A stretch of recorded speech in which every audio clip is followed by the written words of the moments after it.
And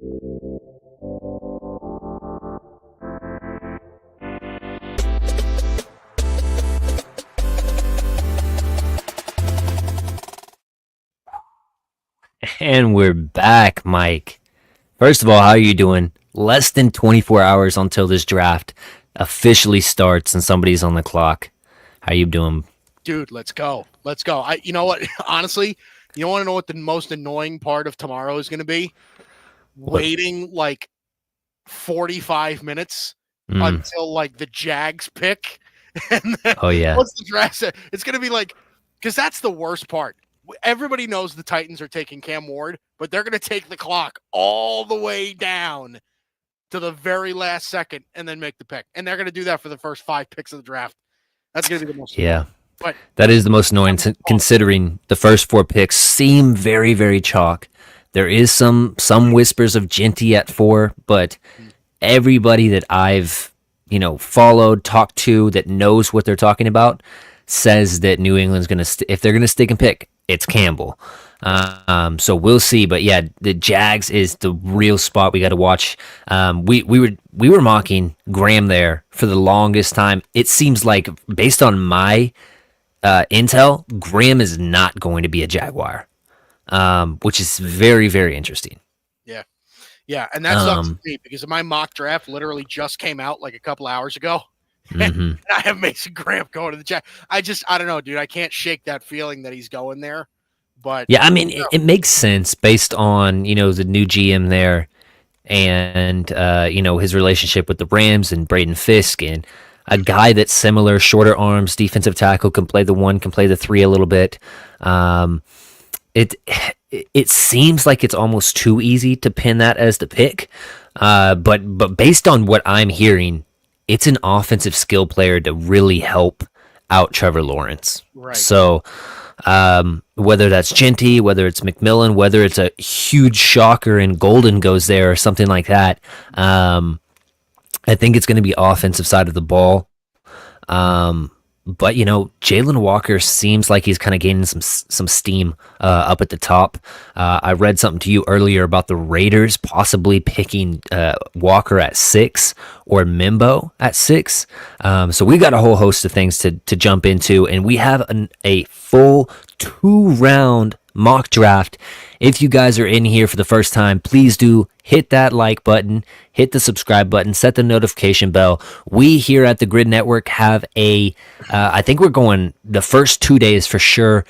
Maybe on the 3rd day or something like that. We will see, but it's going to be a fun Thursday and Friday, at least for the Gryd Network, and we're looking forward to it. Mike and myself, and then also Bryson Carver of the Carving It Up podcast will be there, talking it up, draft analysis while it goes on, and hopefully we see some fun trades, man. It's just going to be a fun time.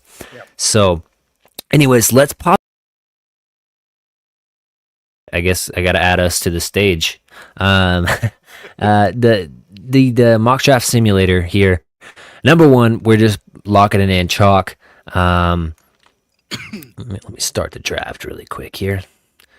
We're going Cam Ward number 1. We really don't need to talk about these first few picks. Now, I have been hearing calls about, or things about calls being made with Cleveland and possibly them jumping out of the 2nd overall pick in an attempt for somebody to come up for Travis Hunter. None of that has came to fruition. I ultimately don't believe that anybody's going to pay that much of a premium to come up and get Travis Hunter. So let's just lock him in there at 2. Yep. The New York Giants, Abdul Carter seems like the pick. This is just the stuff that we're hearing. I'm going to go Will Campbell at 4, just so we get all the chalky picks out of the way. We don't need to talk about those too much. It really starts at 5. Yes.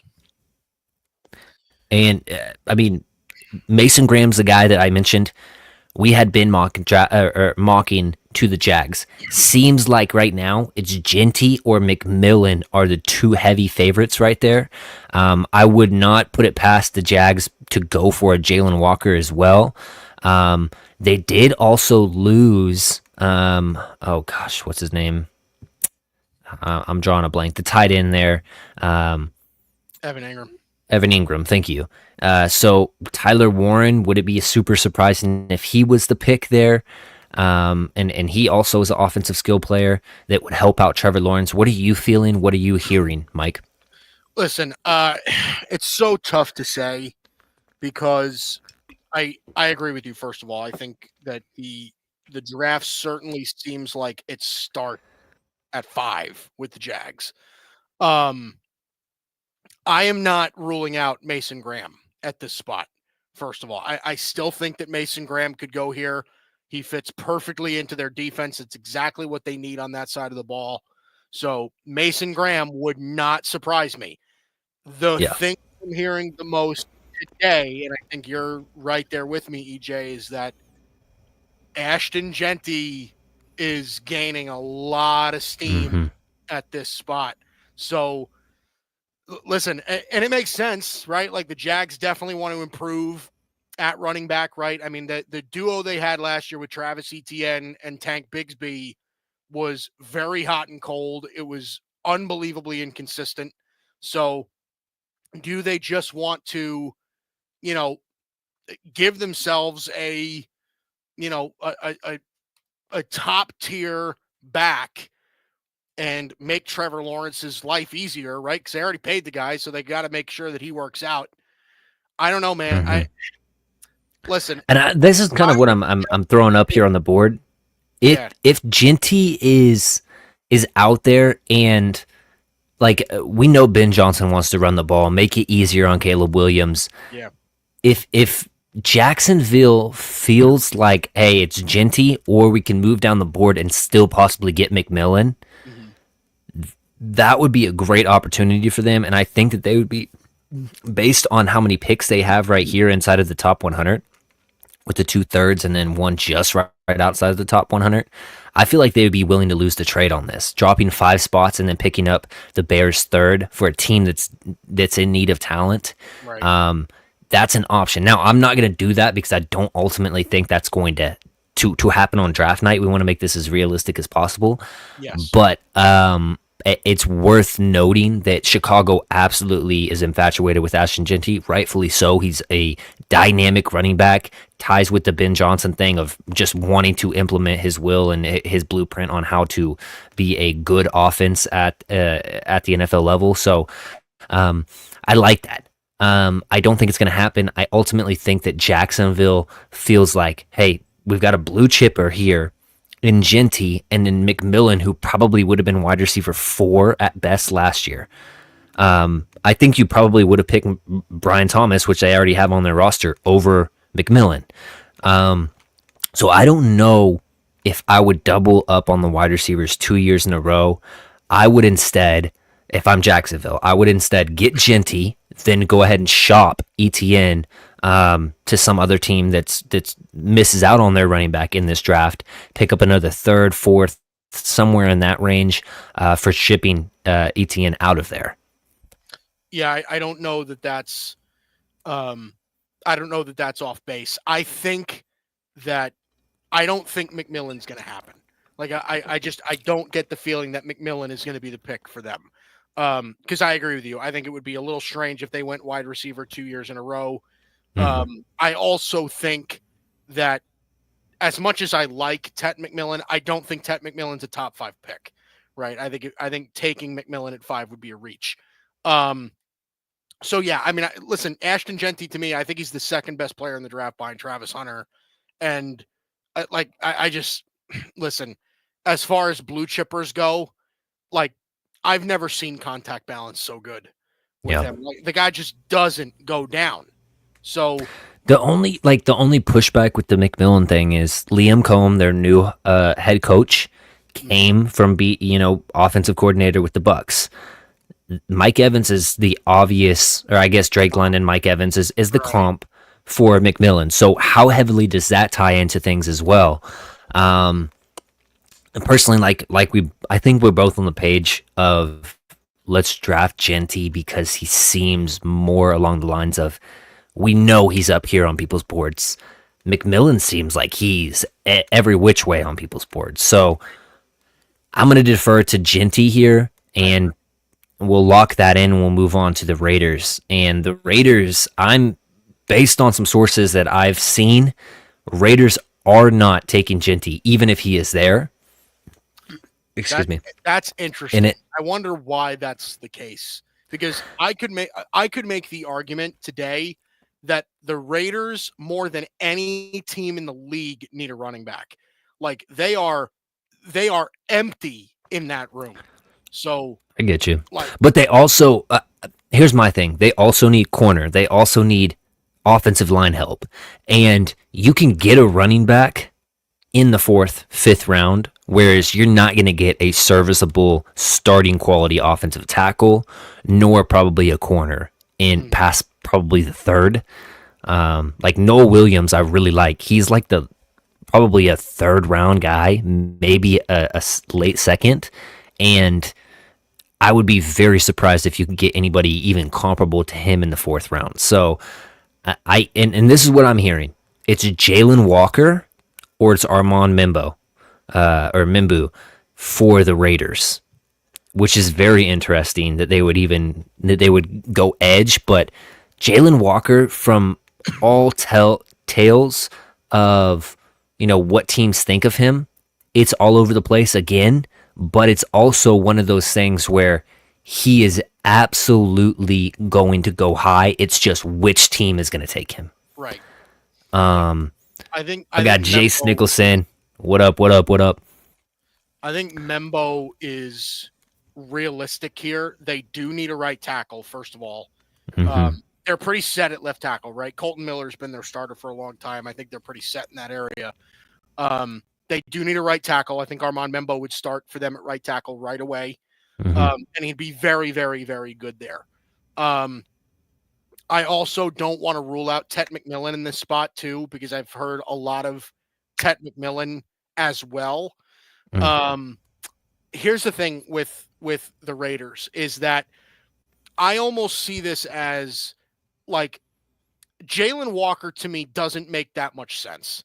First of all, I think if there are teams that need edge rushers, like I think the Raiders could look to address that rotation a little bit later. I'm also of the understanding as well that, like you, they need corners. I don't think it's impossible that Jahdae Barron is the pick here either. Because, listen, you and I both know this. They've done extensive work on Jahdae Barron, and they love Jahdae Barron. And everything that we've heard to this point is that, okay, yeah, they may love Jahdae Barron, but they don't love him at 6, right? Maybe they do. Like, maybe they just say, Jahdae Barron's our guy, whether it's at 6 or whether it's at 12 or wherever we're going to go.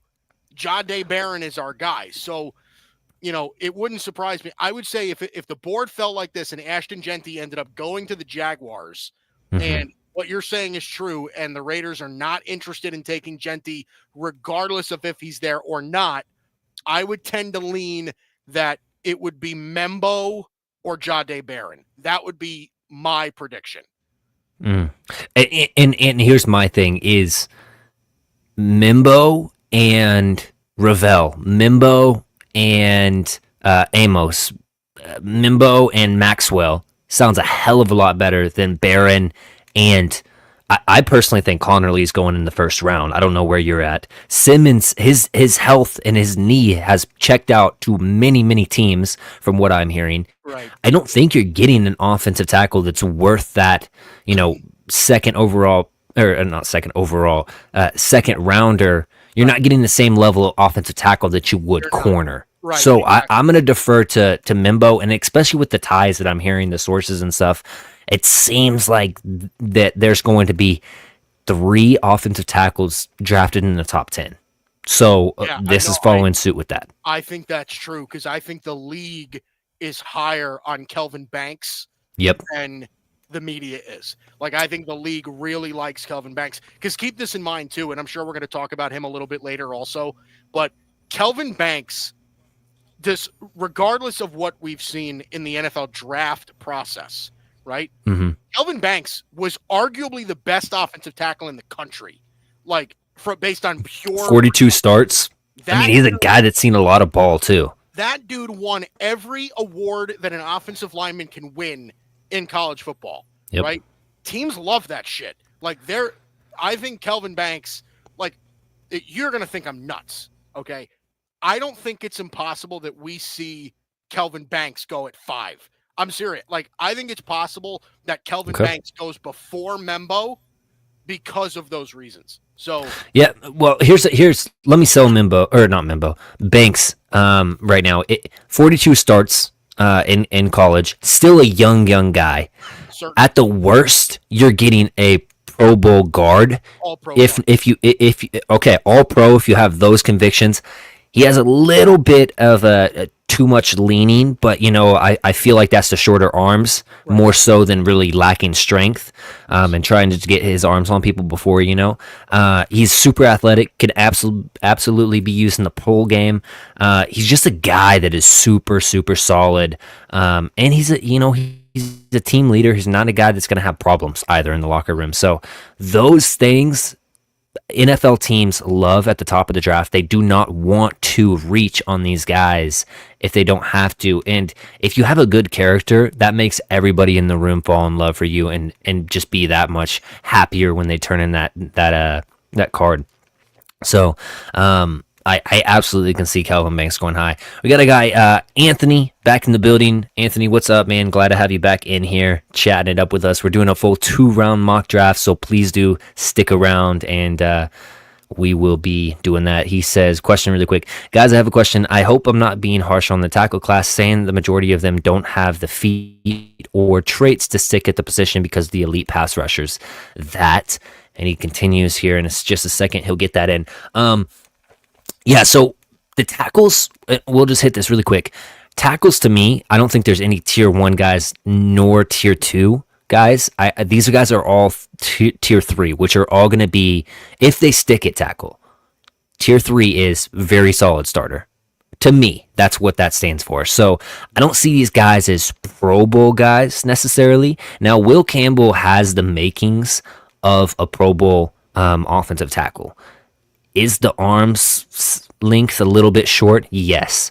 But he has the most upside of those guys. And then Mimbo, he has all of the athleticism, all of the strength, the length, all of that stuff to be very, very good. But just projecting, I'd be safer putting a tier 3 on him than a tier 2. None of these guys are Joe Alt. None of these guys are Rashawn Slater. None of these guys are a Penei Sewell coming out of college. So get those names out of your head. They're not tier 1 guys. And they'll probably never be that. Tier 2, I can absolutely see. Tier 3 is what I'm betting on. And then he says, pass rushers that deal in the NFL. I don't think Campbell, Armand, and Calvin, I don't think they can stay at tackle. Only guy I can see at tackle is probably the guy from Boston College, really. I think Connerly is a true tackle. I don't see him moving inside. I think Connerly's a true tackle. He's talking about Ozzie Trapillo, but I think that, like, here's the thing. I think Campbell's a tackle in the league. I think Banks is a tackle. Like all of these guys are going to get a shot to play tackle, period. Yeah, it's a more valuable position. Expect if you're drafting them in the top 10, you're drafting them at tackle. You're drafting them to play tackle. And yes. I kind of I think I might be a little higher on them than you are. I don't know. Like, I agree. I don't think that there's a blue chip offensive lineman in this class. I don't think Will Campbell's a blue chipper, but I do think that Will Campbell could be a very, very high level starter at tackle. I think the same thing about Armand Membo, especially if Armand Membo plays right tackle instead of left tackle. Yeah. Yep. I think you could see I think you could see Lane Johnson in Armand Membo if he plays right tackle, right? Because I think he's a mauler. He's a beast. So that's how I feel about them. I think Kelvin Banks is really, really good. I buy Kelvin Banks going into guard, I think, more than I do about Will Campbell. Yeah. But at the same time, I think regardless, I just talked to Tim Barnard about this on his show just an hour ago or so. And I asked him, listen, like let's pretend we were talking about the Patriots, obviously, his Boston show. If you're the Patriots at 4, and his concerns were, like, is Will Campbell worth the number 4 overall pick because of the arms and if I have to kick him inside? And I'm like, listen, if you had the opportunity to draft Zach Martin at number 4, would you? If you had the opportunity to draft Quentin Nelson number 4, would you? Absolutely. Yeah. So even if Will Campbell isn't a superstar at left tackle or something like that, right? If it doesn't work for him at left tackle, I think at the very worst, you're getting an all pro at guard. And Yeah. that's worth the number 4 pick in my mind. So even if they're not, solidified tackles at the top and there's concerns there, I think we're talking about like you're getting still very, very good long-time offensive linemen, regardless of where they fit in that line. Yeah, real quick, Anthony says, do you guys understand where I'm coming from? It's the traits I look for in the tackle position is arm length, the ability to move loudly, and I don't think Connerly basically is in with the first round guys. Okay, so really quick, I have sources that Connerly is going to be taken in the first round, if not at like literally the first 2 picks in the second round kind of range. And I just think that's just like the Chiefs. The Chiefs are a prime team that's like they're not going to walk out of the first round without getting some type of tackle help. If they have to trade up for it, they're probably going to. Secondly, I absolutely understand where you're at with a lot of these tackles, Anthony. Will Campbell probably would have been my 5th offensive tackle last year. But there was a lot of good ones last year. You know what I mean? So this tackle class is not great. But I think that you can project these guys to kick inside if they need to, and they're going to be good enough. The Banks and Campbell, I just see those guys as if they fail at tackle, shift them inside, they're going to be just okay. Mimbo, I feel like, is more of that guy that, has a little bit of bust potential just because I feel like he's strictly that tackle. Where, if he's not going to be a tackle, I don't know if he can transition inside. I don't know if he's a phone booth kind of a guy. Right. Connerly, I feel very good about. Let's look at these offensive tackles really quick because I'm drawing a blank. How do I go to that offensive tackle? Simmons. Simmons is my OT1. I think that he is up there. I personally would have a tier 2 on Simmons, but that's just my own conviction. Ursary is my like low key guy that is like my pet cat. I feel like he's going to be very good. He's super athletic, did great testing at the combine. I thought his tape was pretty solid as well. Not great at any category just yet, but I feel like the more that he gets into his technique, the more he's going to come around as that true pass protector. Breaking down offensive lineman pretty heavy here. I just want to like scroll down on that page a little bit, EJ, because there's a couple more guys I want to talk about in that section. Just a little bit more. There you go. So there's Emory Jones is a guy. 2 guys played right tackle in college, and I think could be very good right tackles, by the way, in the NFL, and that's Cameron Williams and Emory Jones, right? Like those are guys that could be had like probably in the 3rd-ish round, but those are going to be pretty quality starters in the NFL, I think, if you play them at right tackle. So again, if you're uncomfortable going with Kelvin Banks, Armand Membo, Josh Simmons, in the first round, regardless of, depending on where you're at, I don't think it's unreasonable to be like, okay, like if our need is more on the right side of the line rather than the left, then we're talking about guys like Cameron Williams, Emory Jones, right? The Anthony Beltons of the world, where you can see, 3rd round pick and you're still getting a quality starter. So I think the class is deep in that sort of sense. Absolutely. Good questions, Anthony, and we'll jump back here into this draft. New York Jets, I don't think that they had a scenario where Graham was going to make it here. I feel like that a very Jets pick would just be continuing to solidify that defensive, line. Getting another guy that you can pair with your already stellar defensive tackles.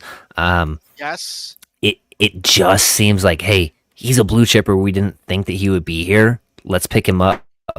What are you feeling? What are you hearing? I mean, I know obvious pick is like Tyler Warren, but the more that I hear that, like they love Tyler Warren. Don't get me wrong, but it seems like to me they're okay with not going with Tyler Warren. They've done a lot of work on Tyler Warren, right? Like the teams like the Jets, the Saints, the Colts, the Bears, I know the Rams have done a lot of work on Tyler Warren. Like, there are a lot of teams that are interested in Tyler Warren at a very, very high level, right? Like, this is not, I don't think this is smoke and mirrors. Like, Hmm. Tyler Warren will go high. And I think teams view Tyler Warren in a different sense than they do Colston Loveland, Mason Taylor, Elijah Arroyo, Harold Fannin. Like, I think there's a different, like, they view Tyler Warren a lot like, and I don't think it's the same prospect, but a lot like how teams viewed Brock Bowers Hmm. last year.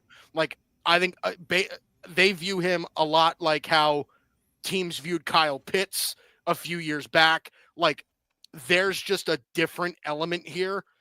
I think, listen, I agree with you. I think like Mason Graham makes sense for the Jets here, Hmm. but I know they've done a lot of work on Tyler Warren, and I think Tyler Warren is a player that is almost, like, as crazy as it sounds, it's almost more sought after than Mason Graham.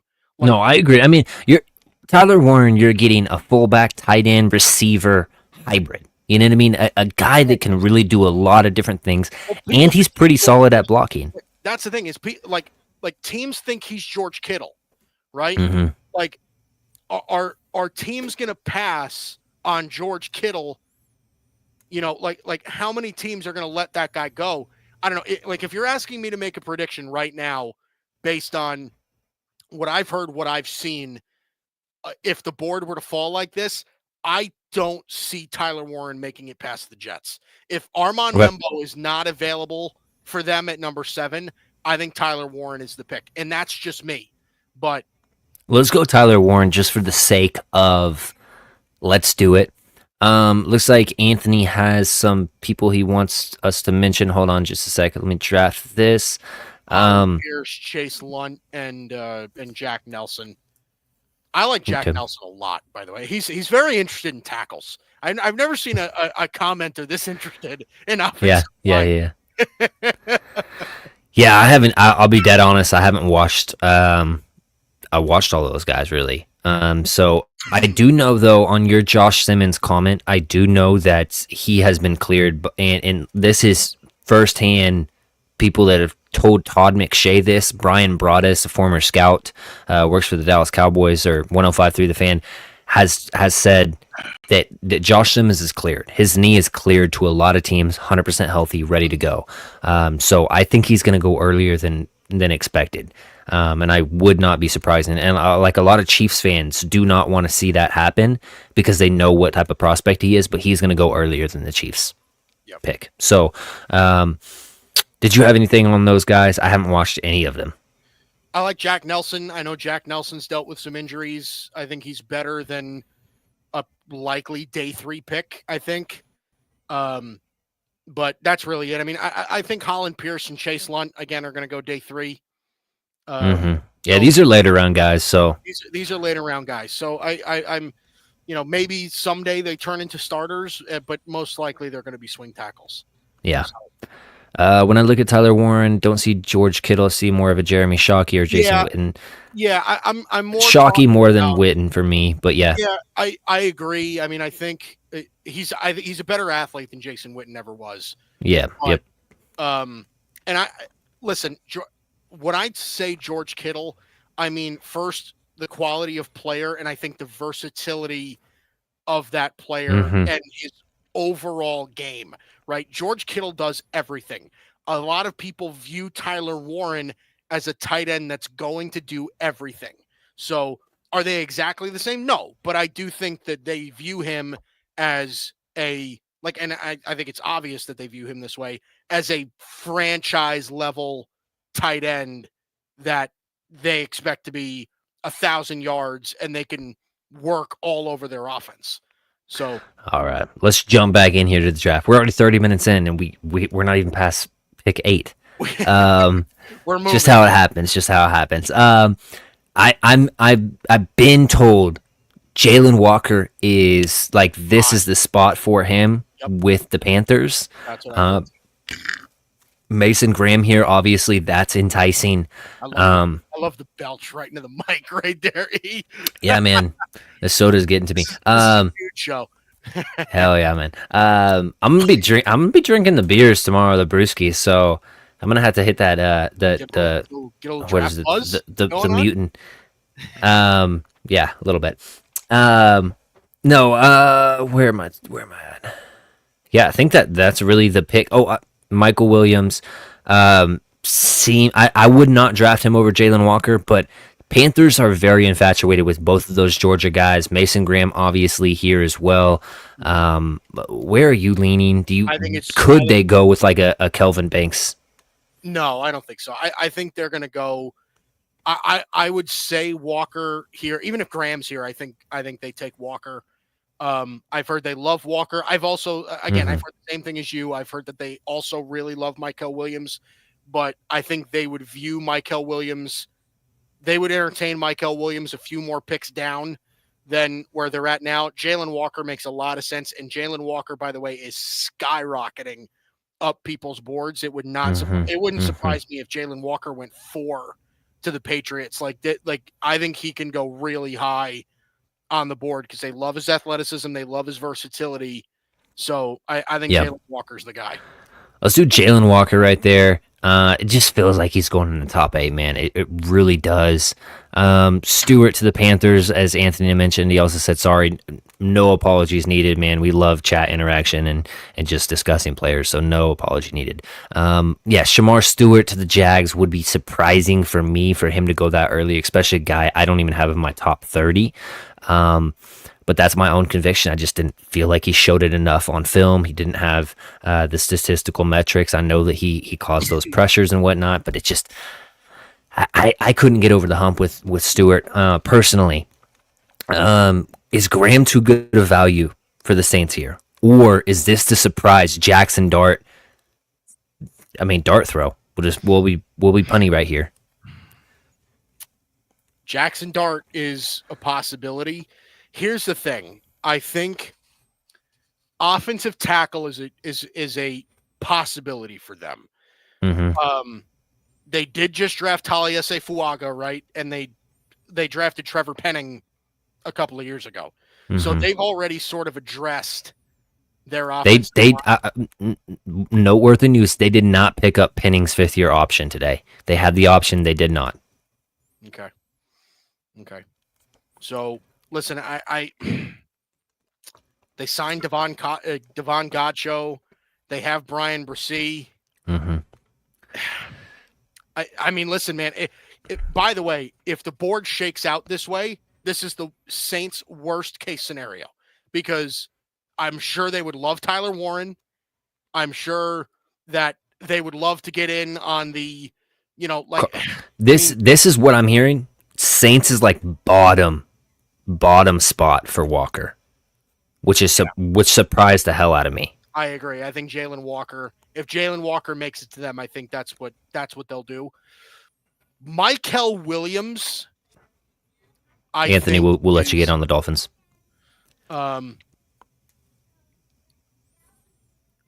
Listen, Michael Williams. You think? Wouldn't shock me here. I'm told that the Kelvin Banks bottom is 13 to the Dolphins. Williams seems like he's going to go in the top 15 though. So both of those offensive tackle would not be surprising here, or the edge rusher like you're mentioning. Both super solid. Here's the issue that I've been having while making mock drafts and stuff. If Mason Graham doesn't go to the Jags, where does he go? Right? Yeah. Because San Fran's probably the bottom for him, in my opinion. I would probably think so too, but that's pretty far for Mason Graham to fall to 11. I mean, there's a lot of people that think Mason Graham's a top 3 or 4 player in the whole draft, right? Mason Graham is that good, but the Saints don't need a defensive tackle. That's not their need. So, would Chicago do it? Because I don't know, man. I'm kind of on the fence here. It makes so much sense for the Saints to go quarterback also, but Well, like I said, I'm hearing stuff about offensive tackles 3 in the top 10. Do they go offensive tackle? And I would not be surprised if 4 go. If the Saints go offensive tackle, Chicago could absolutely get Josh Simmons, considering his knee checked out and everything like that. Um, I personally think we should go edge or offensive tackle here. I'll let you make the choice, Mike. I look, I'm kind of leaning edge because it Okay. seems like, at least from what I've heard, that they've sort of like they have a very real interest in improving that area, right? Cam Jordan is getting older. I think they Mm-hmm. want to improve that. They don't view Carl Granderson as like a top tier edge rusher. So I don't know. I would guess if I were to guess on an edge rusher, I'd probably say Michael Williams. He seems But like he's the guy that's going to go above Mike Green, above the Pierces, above throwing those other if later there's an first edge round rusher guys. that could slip up, that could move up into the first round that we don't expect, I think Michael Williams is probably that guy. I don't think it's Shamar Stewart. I don't think it's Mike Green Mm-hmm. specifically because of character issues, but I think Michael Yeah. Williams is probably that player. Now the Bears seem very Kelvin Banksy to me, That's what I think. especially not with Genty here. I, Um, it feels natural to just slot him in there, and for the sake of time, I say we just do it I think really it's quick. Banks. I think it's Banks. Yeah, Okay. I think if any of the offensive tackles are there, I think they take them regardless of how the board falls.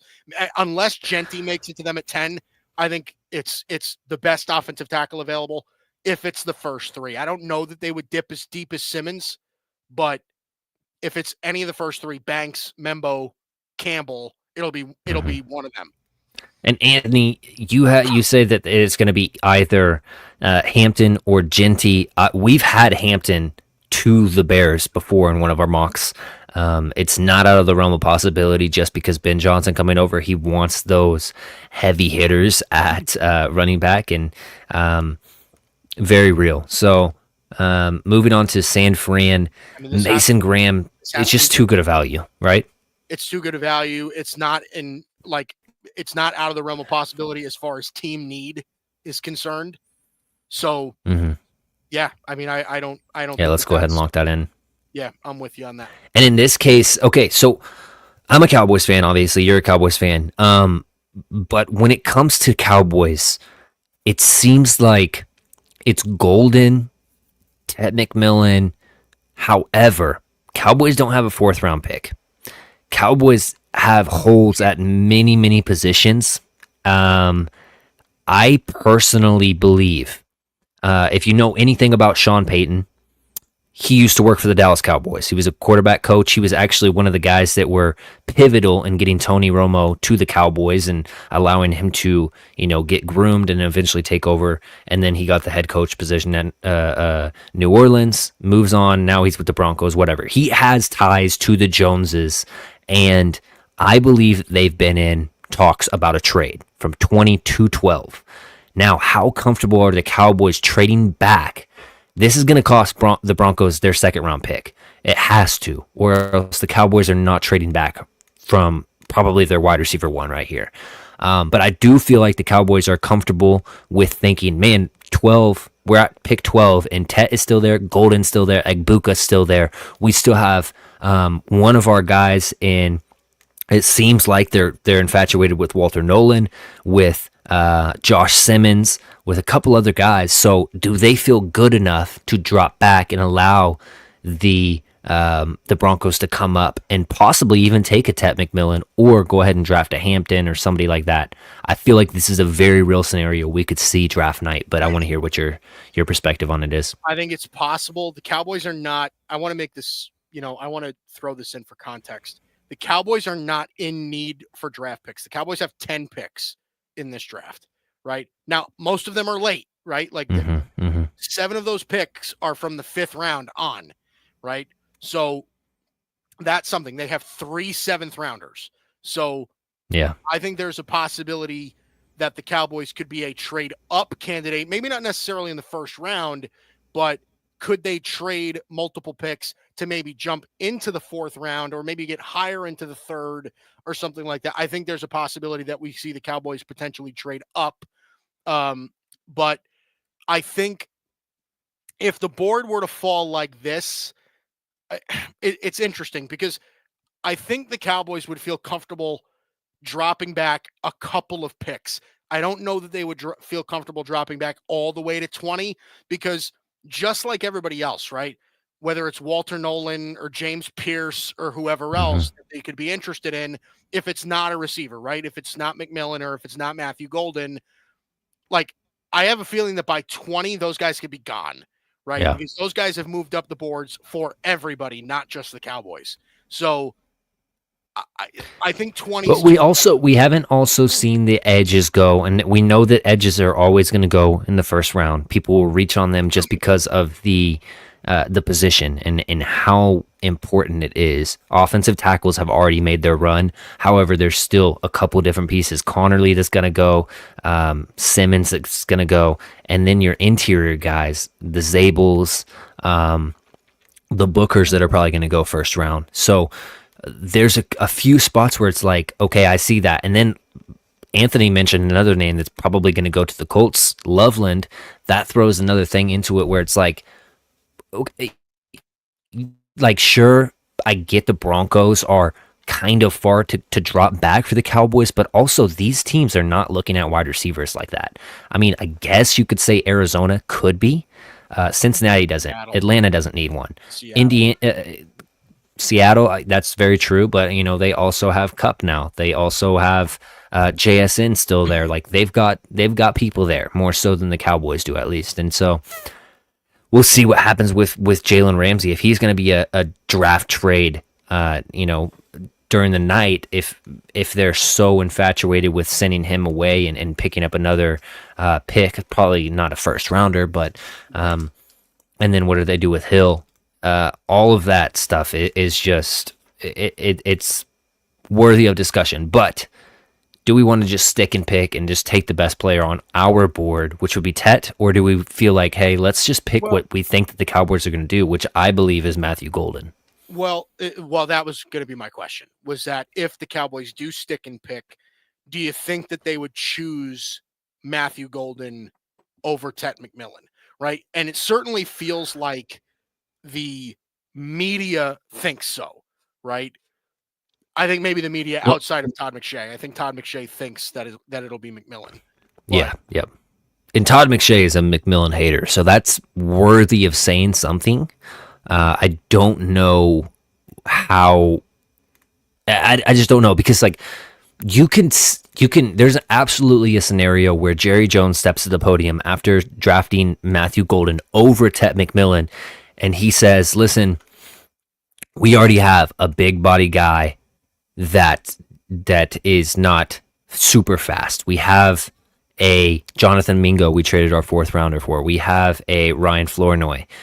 We've had those types in the past with Tet McMillan, but we've never had a guy like a big physical X wide receiver that can win outside on those nines, on those posts, and has that route tempo to him. We've never had that here or at least in some time we haven't had that. You know what I mean? I guess you could say T.O., but at that point in his career he wasn't really a burner. But nonetheless, we haven't had that guy here in some time. That's why we were so convicted to pick Golden over McMillan. And as far as based on consensus mocks of people in the media, Golden is the number 1 mocked player right now to the Cowboys, followed by Tet McMillan. And then who was the third? I can't remember. You've got Doesn't like matter. Tyler Bookers and your but here's the thing. I don't think it's Walter Nolan. I do think look, I think McMillan overall is the top wide receiver in the draft. But that's what you and I think, for sure. Right. But I also think that Matthew Golden is one of those receivers where we could look back 5 years from now and be like, how did we not think this all along? Right? Like, I think, like, Matthew Mm-hmm. Golden is Mm-hmm. a great route runner. First of all, he's a great route runner. He was productive in college, and he's a burner. Like, the kid can just run. So I'm not again. Listen, I would be okay with either one. I'm with you. I've heard more Golden than McMillan. I don't know if I'm kind of leaning Well, Golden now. I just am. and this is another thing. Do not be surprised if the Cowboys shock everybody and pick Josh Simmons right here. And this would be in them admitting they were wrong about Guyton. But I'm going to tell you this right now. Do not be shocked if it is Simmons or a defensive tackle or something other than wide receiver, and then the Cowboys send their second round pick for George Pickens or their third round pick for Jamison Williams of the Detroit Lions. Both of those guys are on the shop list right now from what I'm hearing, and those are the prices for them. So, and another thing is the Cowboys drafting wide receivers as of late has not been good. So if they feel like they're not doing their job as far as, analyzing these receivers and picking the best one, they might just elect to go ahead and go with their bread and butter, which is offensive line. Well, they do. Listen, when they drafted CeeDee Lamb, right? CeeDee Lamb, when they drafted him in the first round, obviously that's worked out brilliantly. Yeah. I But since then, right. Well, they've missed on some later guys, right? I mean, and it depends on what you consider. Tolbert, Flournoy. I mean, these are later round guys. Yeah, absolutely. Tolbert's a miss, but yeah. Yep. Flournoy's 6th round. Like, what are you really expecting out of that? I think. Listen, I think it's Golden. Like the more I see, and in my mock draft, which literally just came out, I have McMillan, and that wouldn't shock me. But I'm with you. I think Matthew Golden is the most realistic player at this spot. I think if both receivers are there for the Cowboys at 12, those two should be the co-favorites for that pick. That's what I think. I think it's Golden McMillan or McMillan Golden. And then everybody else, whether it's Nolan, Pierce, Simmons, Booker, Hampton, doesn't matter. Everybody else. That was the third person that was most consensus is Hampton right now. Since the year 2000, the Cowboys have only drafted 2 wide receivers with a first round pick. Those 2 being Dez Bryant and CeeDee Lamb, of course. So we're gonna go ahead and, just for the sake of what we're hearing, most realistic thing right now, we're gonna go with Matthew Golden. It's not what I would do. I have Tet higher. However, just for the sake of this experiment, we're going to see what happens. The Dolphins are up. This is our guy Anthony's time. He mentioned, let's see, where is it at? Excuse me. Dolphins at 13 between the 2 safeties and Trey Amos. I like Will Johnson as well, but the injuries worry me about, and the type of injury has me scared. Yeah, so the injury thing seems to be cleared with Will Johnson. I don't know that safeties would go this early. Now, Banks is off the board. I think we took him. Yes, so Banks is off. Jahdae Barron, I know that Anthony speaking, does not want him because he feels like he's more of a slot guy. Seems like a really good pick for the Dolphins, but for the sake of what they want to do, I think Will Johnson's a good pick as well, and I think it's a realistic pick. You know what I mean? Yeah, I agree. I think either one of those 2 corners could end up there. It's very obvious that they need a corner. They have 1 corner on their roster, and it's Jalen Ramsey, and they want to trade him. So I think they're going to address this fairly early. I also think that they could dip into this pool later in the draft too. It wouldn't surprise me if they walked out of this draft with 2 or 3 corners. Double dip. Yeah, right. Definitely feels like they're going to double dip, or at least 2 DBs, whether it be cornerback, or cornerback safety. Right. So Will Johnson, Jahdae Barron. I've heard more Barron than Johnson in this spot, but I either one I think would be a solid pick. So I'm not, I'm gonna lock in Will Johnson for the sake of my boy Anthony right here. Anthony, there's no trade offers on this simulator. It just whatever you want to kind of do. So there's no really offers that come through. This seems like, and this is what I'm told, based on all the stuff that I hear, this is like the bottom for Loveland is the Colts. So we're not even gonna waste our time on this pick. I know the edge is there. I know they need corner help.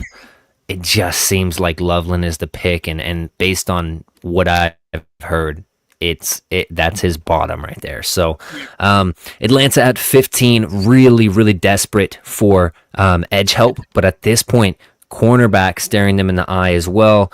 Do they go with a Jade Barron, a guy that could complement an AJ Terrell a little bit more of a guy that gets his balls on hand or hands on balls, and whatnot. So I don't know, kind of.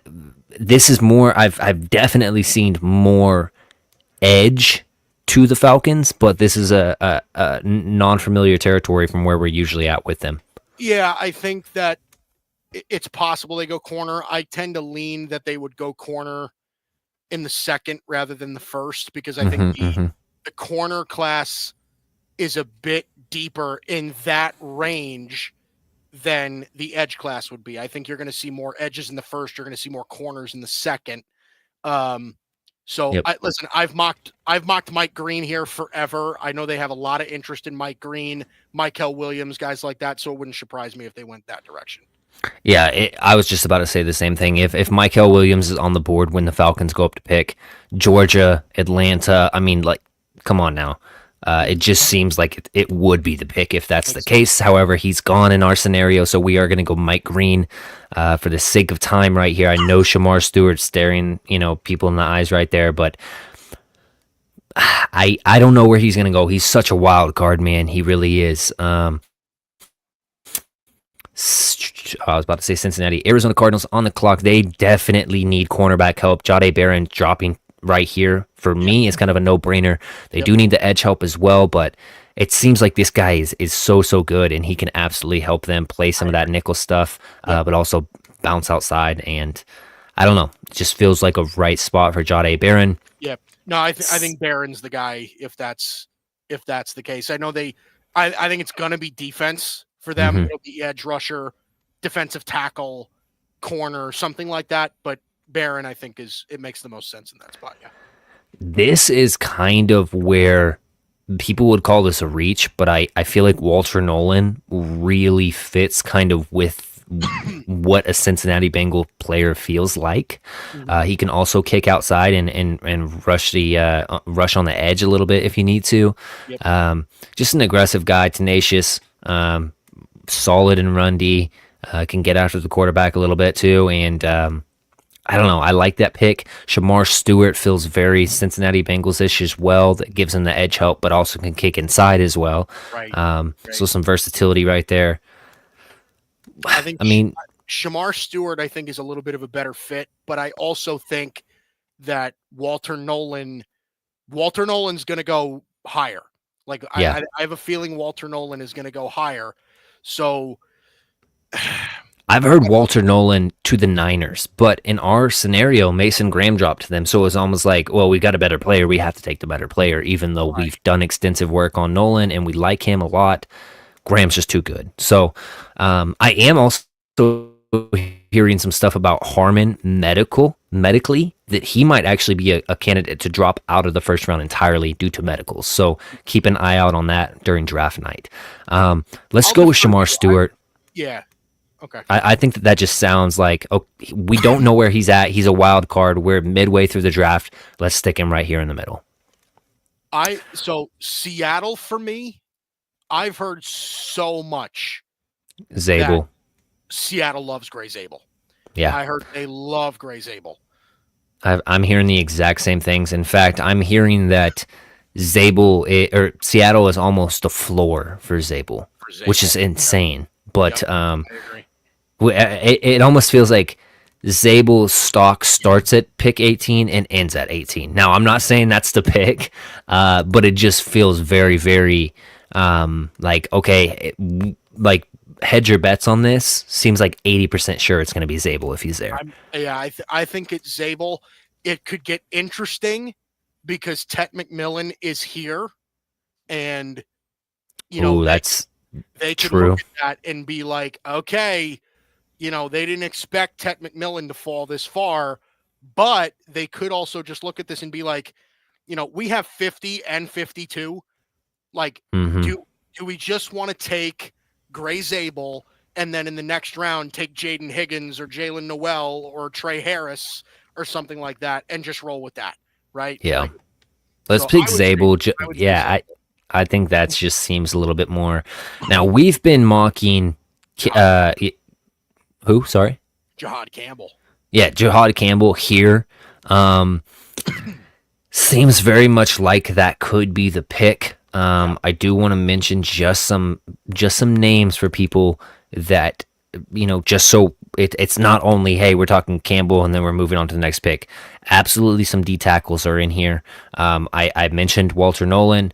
I think that Kenneth Grant is in this range for the Bucks. They love those big guys in the middle. Yeah. Wide receiver would be very interesting if Ted McMillan did make it to this point. I don't believe that's going to be the pick because they also did just re-sign Goodwin or Godwin, sorry. And I don't know that any safety, from what I'm hearing, I don't know that any safety is going to go first round. And if one does, it's not going to be Starks based on the testing. Right. Yeah. So who do we want to go with, Campbell? I think it's Campbell. Yeah. Listen, it's just been there's so much tying the Bucks to Jihad Campbell, right? Like they just need to replenish the inside linebacker position. I think it's just a no-brainer. Yeah. Being that they like drafting long and lengthy DV or DT, I think is what that's supposed to say, prospects, how about either the safeties with Malachi Starks or the safety from South Carolina, EJ and Mike? I don't know who you were talking about. I think possibly the Bucks, maybe. But we already kind of locked in the linebacker. It just seems like a very Bucks pick to get the guy that's in the middle, controlling that defense, and we know their DC. We know how they like to arrange things and what they look for. So Denver here is just like beating the table because it's like, do we pick McMillan? Do we pick Hampton? Like, right? You know what I mean? Because like I sort of think. So here's the thing. I wrote about this in my mock draft.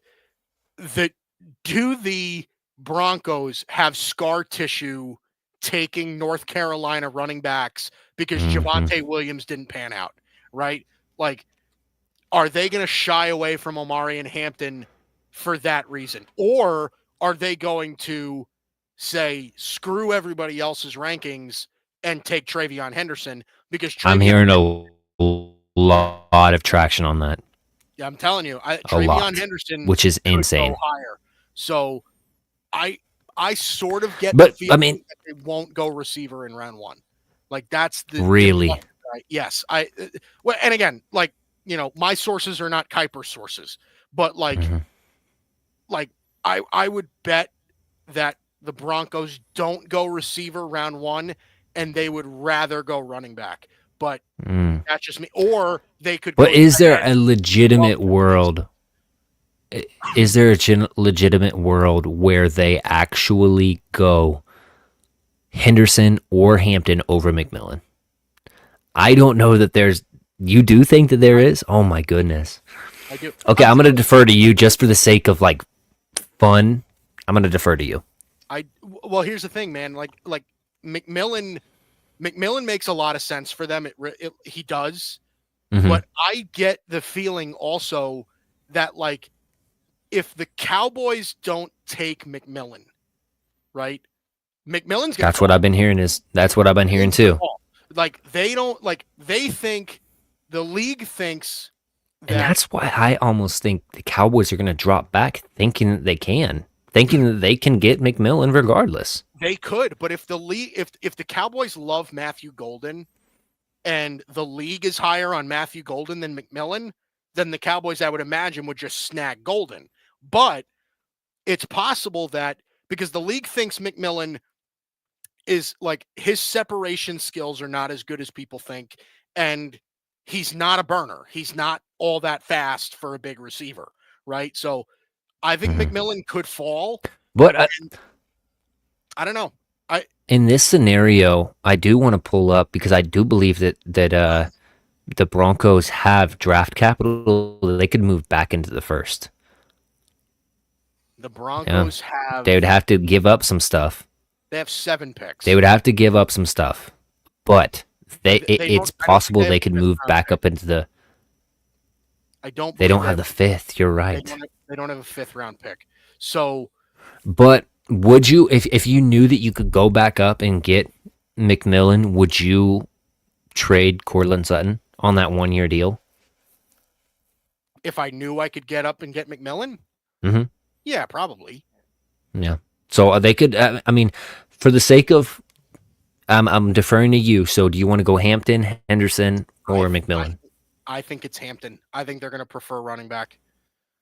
Okay. Let's go Hampton right there. 21. Now this seems like Pittsburgh.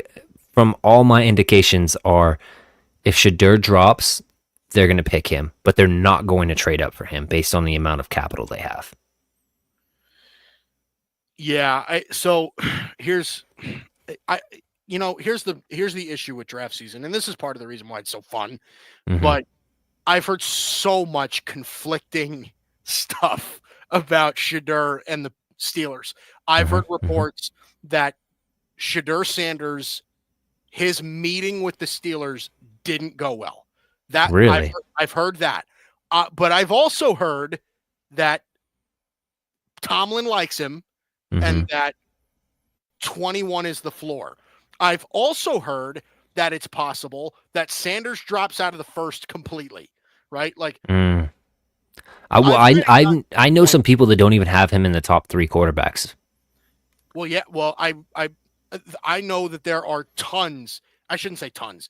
I know that there are some teams in the league that think Jackson Dart is a better quarterback than Shadur Sanders. Yep. Right. That's very real. That we know for a fact. I'm sure there are some teams out there saying that they think Jalen Milroe is a better quarterback than Shadur Sanders. Now, I don't agree with that, but I think that there are teams that do think that way. I would tend to believe that the Steelers would pick Shadur Sanders if he made it here. But I also know that they like Kenneth Grant.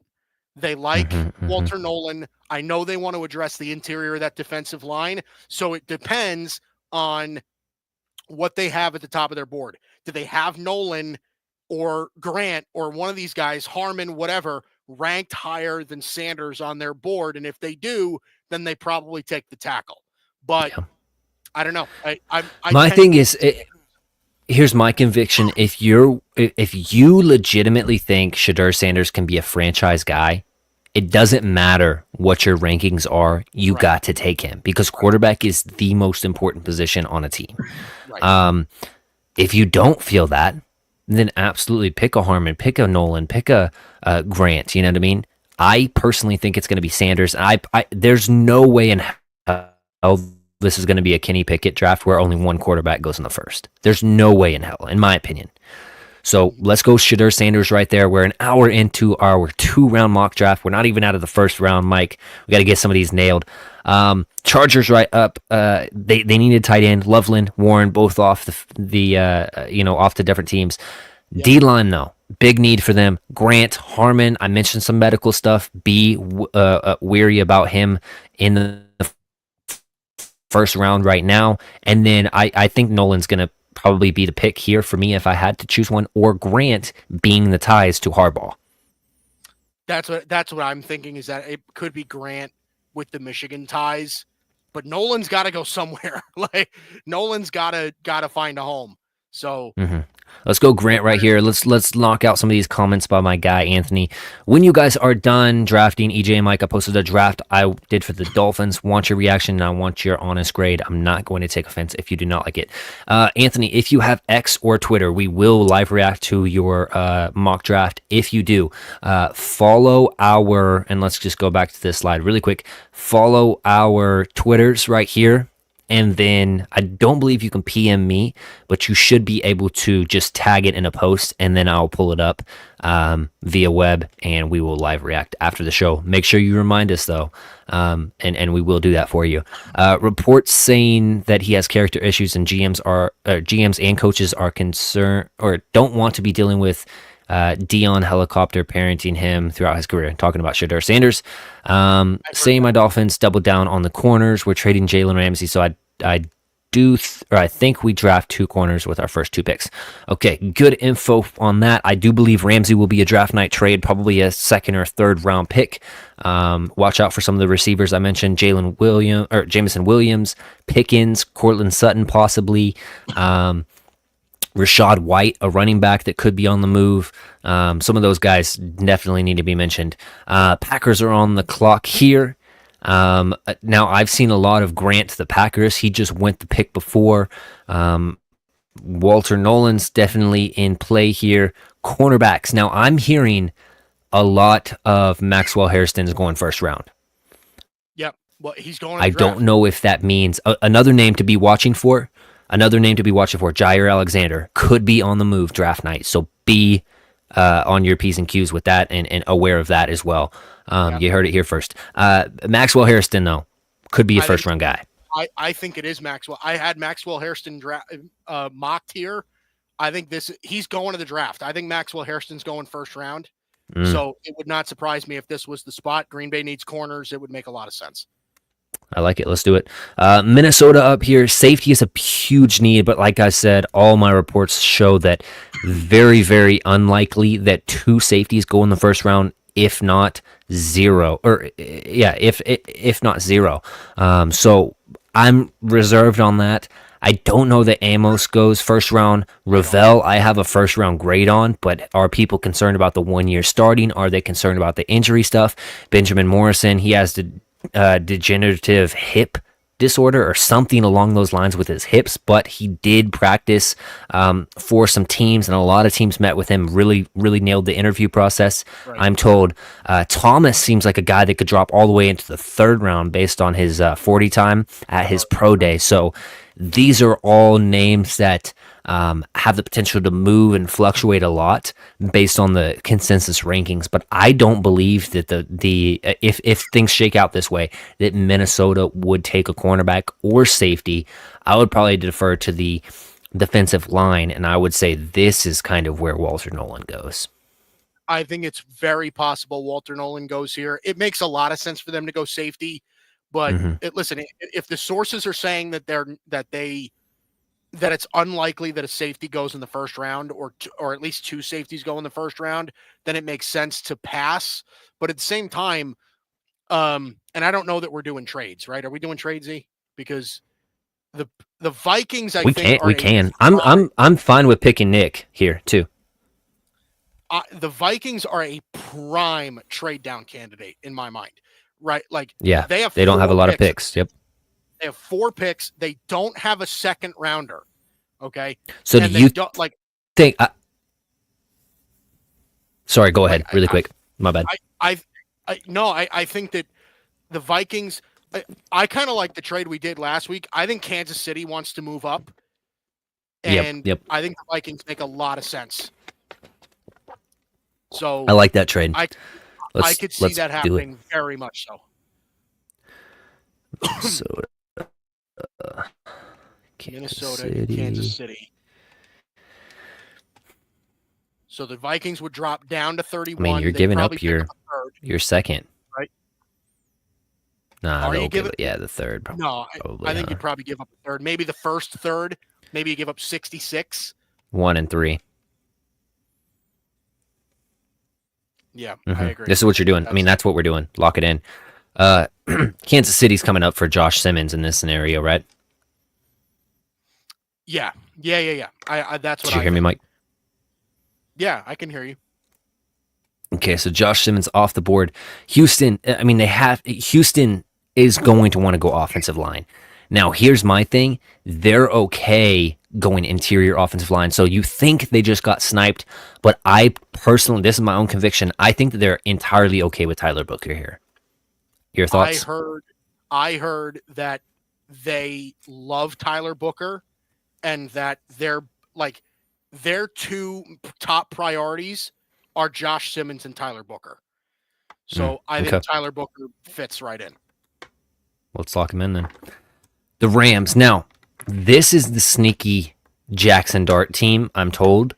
Do not be surprised if the Rams draft a quarterback round 1. Let's hit these comments right here really quickly. Amos, the reason why I have him in the first round is because the fact that his production in the SEC and the teams he faced shut down the best receivers in the conference. I agree. I could give the Vikings my 48 and 2 to 4 round pick for 26. I agree with what you said about Amos. I personally really like him a lot, but it seems like Harrison is the more second round guy that's probably going to go in the first based on his 40-yard dash and his just speed athletic profile. Do we want to go with the shocker Jackson Dart pick, or do we want to go somewhere else with this? I mean, I don't think they're going to go cornerback or linebacker here. Wide receivers intriguing. You could get like a Nick Buka that You could get was like, your oh my goodness, he's still on the board. That's insane. McMillan. That's the thing is I think like we've been mocking this for a while, EJ, where like the two spots we have wide receiver are the Cowboys at 12 and the Rams at 26, right? Possibly the Seahawks. But yeah. Possibly Seahawks, but like that's our most consistent those are our most consistent spots. Is it possible that we see like whoever the Cowboys take, whether it's McMillan or Golden, is it possible that that this scenario plays out and the next receiver doesn't go until the mid to late 20s? Yeah. I mean, that's entirely possible. It just doesn't seem like it's a deep, or I won't say not deep, because there is some guys I really do like in the second, third rounds for the wide receiver group, but it's not as top heavy as we've seen the years prior. Right. There's not an elite guy that is coming in. You know what I mean? So yeah, I mean, no brainer right here. Tetero and McMillan, you pair him with Puka Nacua, you feel really good about yourself, and I'm just going to lock in the pick. But dropping to 26 is insane for a guy I have in my top 5 on my top 50. Yeah. I think Ted McMillan's a stud, but I do think Baltimore right here. Yeah. Baltimore right here is that safety that we're kind of pinpointing of like they're probably is only one, if not, zero, or do we want to go with an edge interior D line? Walter Nolan seems like a Raven, if I've ever seen one. So does Nick. I mean, what are you feeling? I'd probably say Nicky Manwari.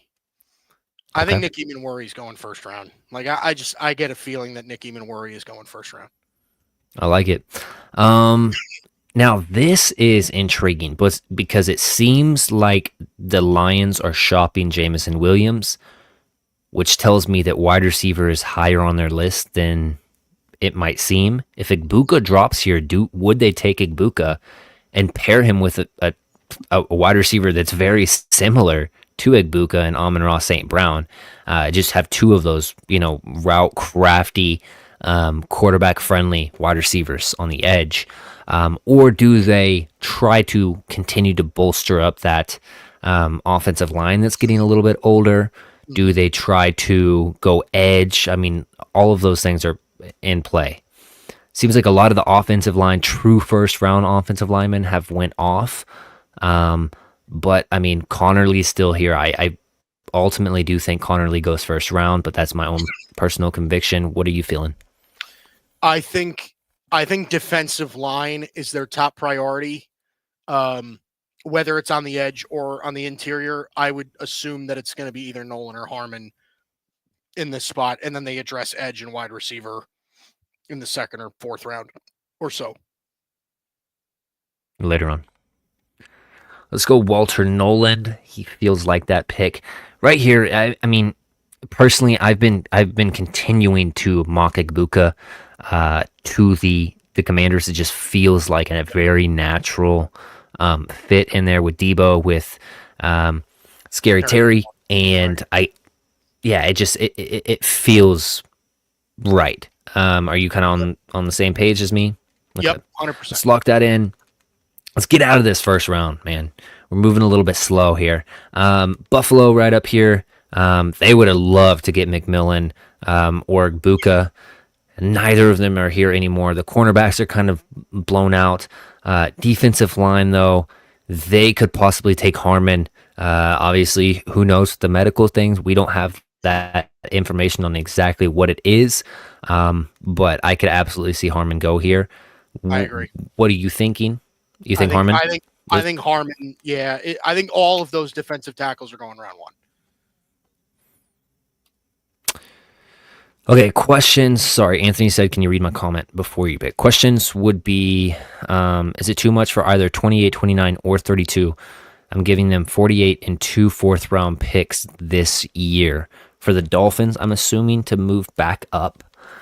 Thing is, who are you moving back up for? Because you said that you wanted to get two corners, and I think that you can get two corners still and not even have to move up in the fourth or into the first.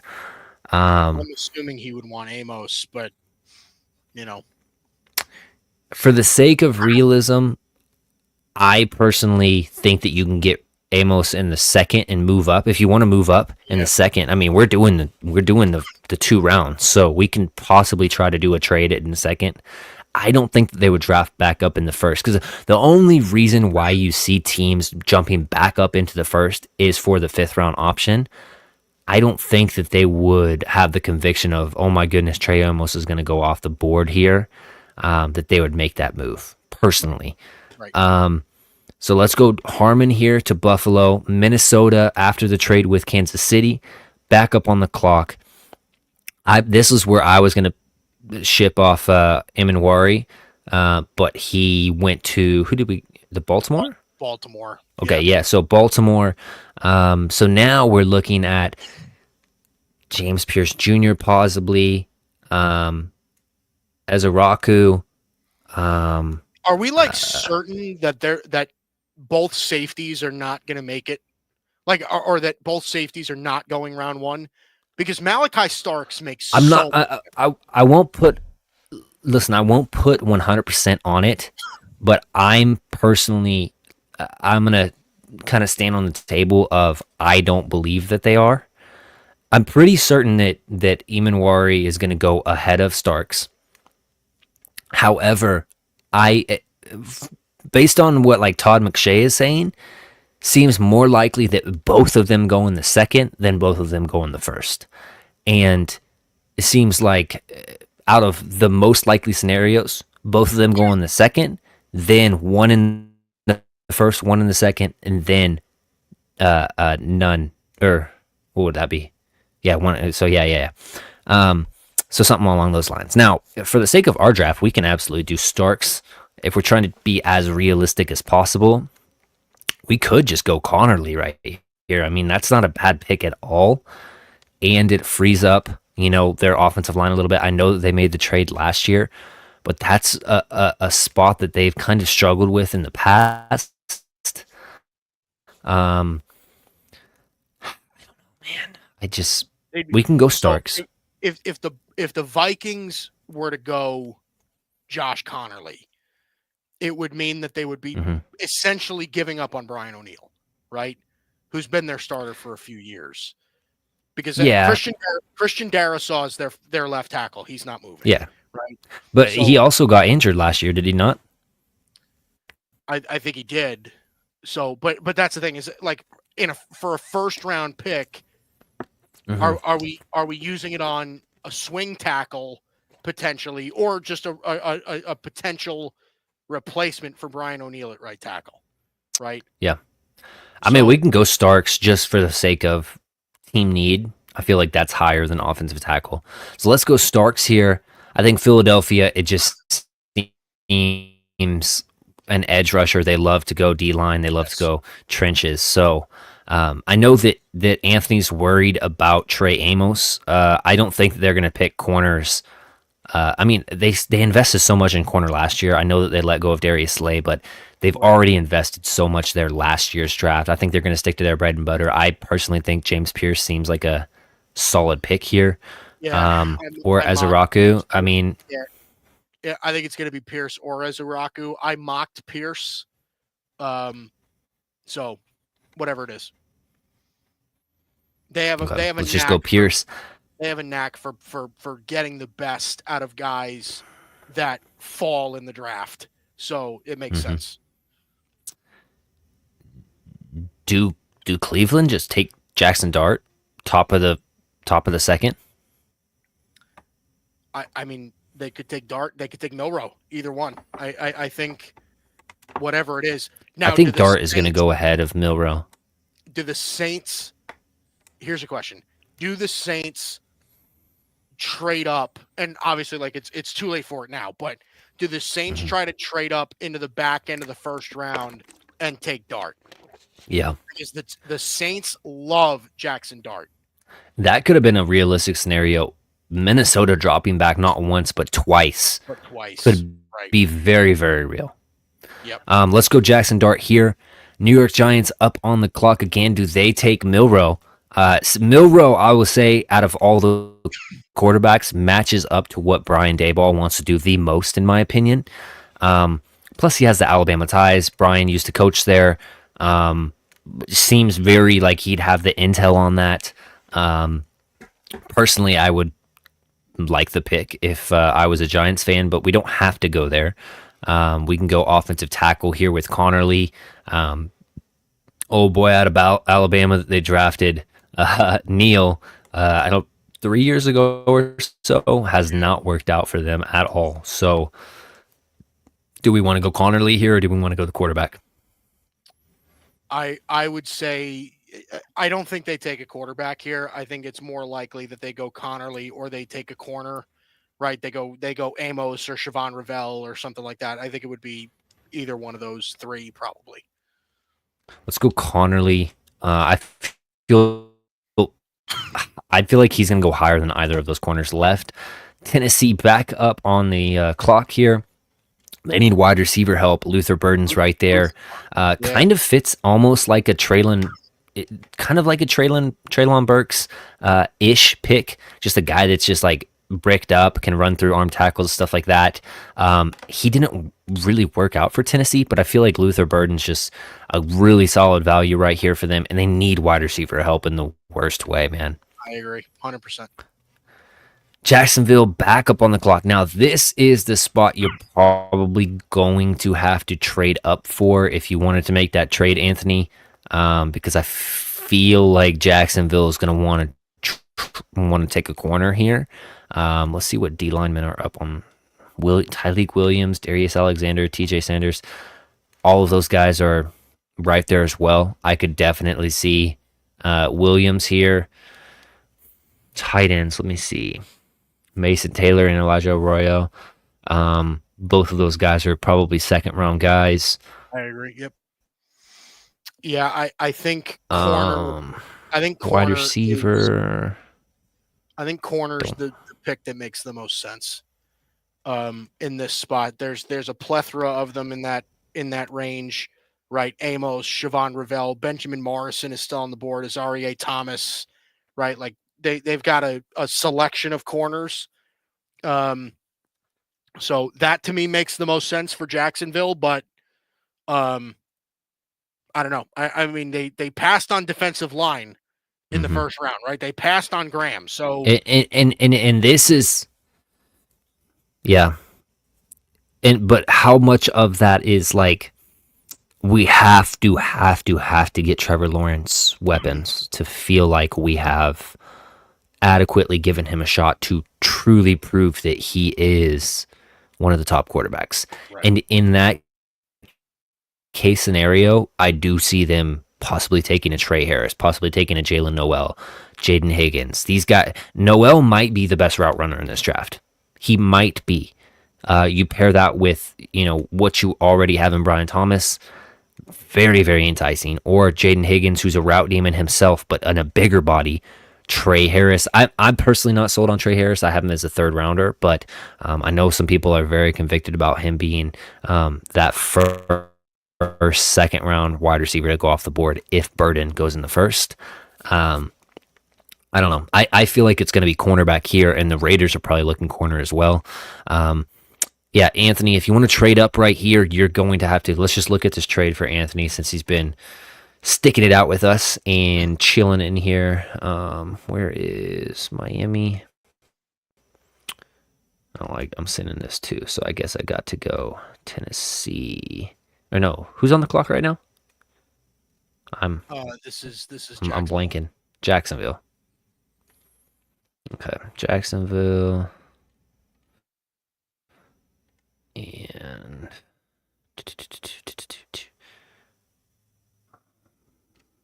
Miami. So you're gonna have to give up two and probably one of your fourths for that. They say it's not enough. So you're probably having to throw in a 5 too to make this deal. And you already have your corner. If I'm Miami, I'm not making this deal. I would rather stick and pick and just wait to see what comes around. I get that Amos you really like. I really like Ravel. I really like Morrison too. But let's just I feel like stick and pick, Anthony. Good things happen. Draft gods are gonna shine on you, brother. Are we gonna go Amos, Ravel, or Morrison? Probably Amos. I don't know. Amos or Ravel. I can't imagine Morrison goes this high. But probably Amos. Okay, let's go Amos right there. Um, Seems very much like um, the Raiders want to get some offensive skill position, wide receivers up there, but also these cornerbacks are not going to last. They desperately need corners. I think it would be Ravel in this scenario, but what are you feeling? Did they pass on Ashton Genty to go get a running back? Like are they Mm, comfortable taking a running back in round 2 instead of round 1? Right? They took Membo, but is this where Travion Henderson ends up if the board falls like this? yeah, let's do Henderson. I actually like that a lot. Patriots, right? They picked Will Campbell in the first round on our scenario. Let me throw They this need out there. edge. I just love this fit for some reason. Boston College, Mhm. right? It's right down the street. Donovan Ezaraku here as a pick for the Patriots. I feel like that I makes a love lot of that. sense. Now that you mentioned that, I love that. Just like you said, in their own backyard, they should have all the intel they need on him. Right. And he's a hell of a player, probably going to go first round if some of the other guys with character concerns slide. So we will see. Um, that's very interesting. Kelvin Banks, this is where I was gonna kind of almost pin Henderson, but I like what you did with the Raiders because the Raiders are one of those teams that are very traits heavy when they draft. They love those speedy guys. Um, they got edge, tight end, or running back. So let's see the tight ends: Mason Taylor, Arroyo. You know, both those guys are worthy. Let's see, edge. I think after Warren and Loveland, I think Mason Taylor is probably the next tight end to go. Mm-hmm. But I don't know, man. Like I know that the Bears want to address the edge at some point high in the draft. So somebody like Nick Scorton makes some sense here. So What about JTT? Tui Maloau, I think, could definitely go this high. I tend to think he's going late second, but I mean, listen, JT Tuimoloau was one of the most impactful edge rushers in college football. So they could just look at that and just be like, let's just get a good football player. I'd be okay with them doing that if they wanted to. Mm-hmm. Let's pick Scorton. I feel like he's going to go higher. I feel like that's a good pick. New Orleans went edge early on the draft with Michael Williams. Milrow. Quarterback is on the board. Jalen Milrow feels like, hey, Kellen Moore's come in. He's worked with some quarterbacks that are kind of cut from that Milrow cloth. A little bit more athletic guys, big arms, but struggle with the accuracy in a Jalen Hurts, a Dak Prescott, a Justin Herbert. And you know how a quarterback feels like they can fix another quarterback once they get to being a coach. That happens so often, it's almost a given.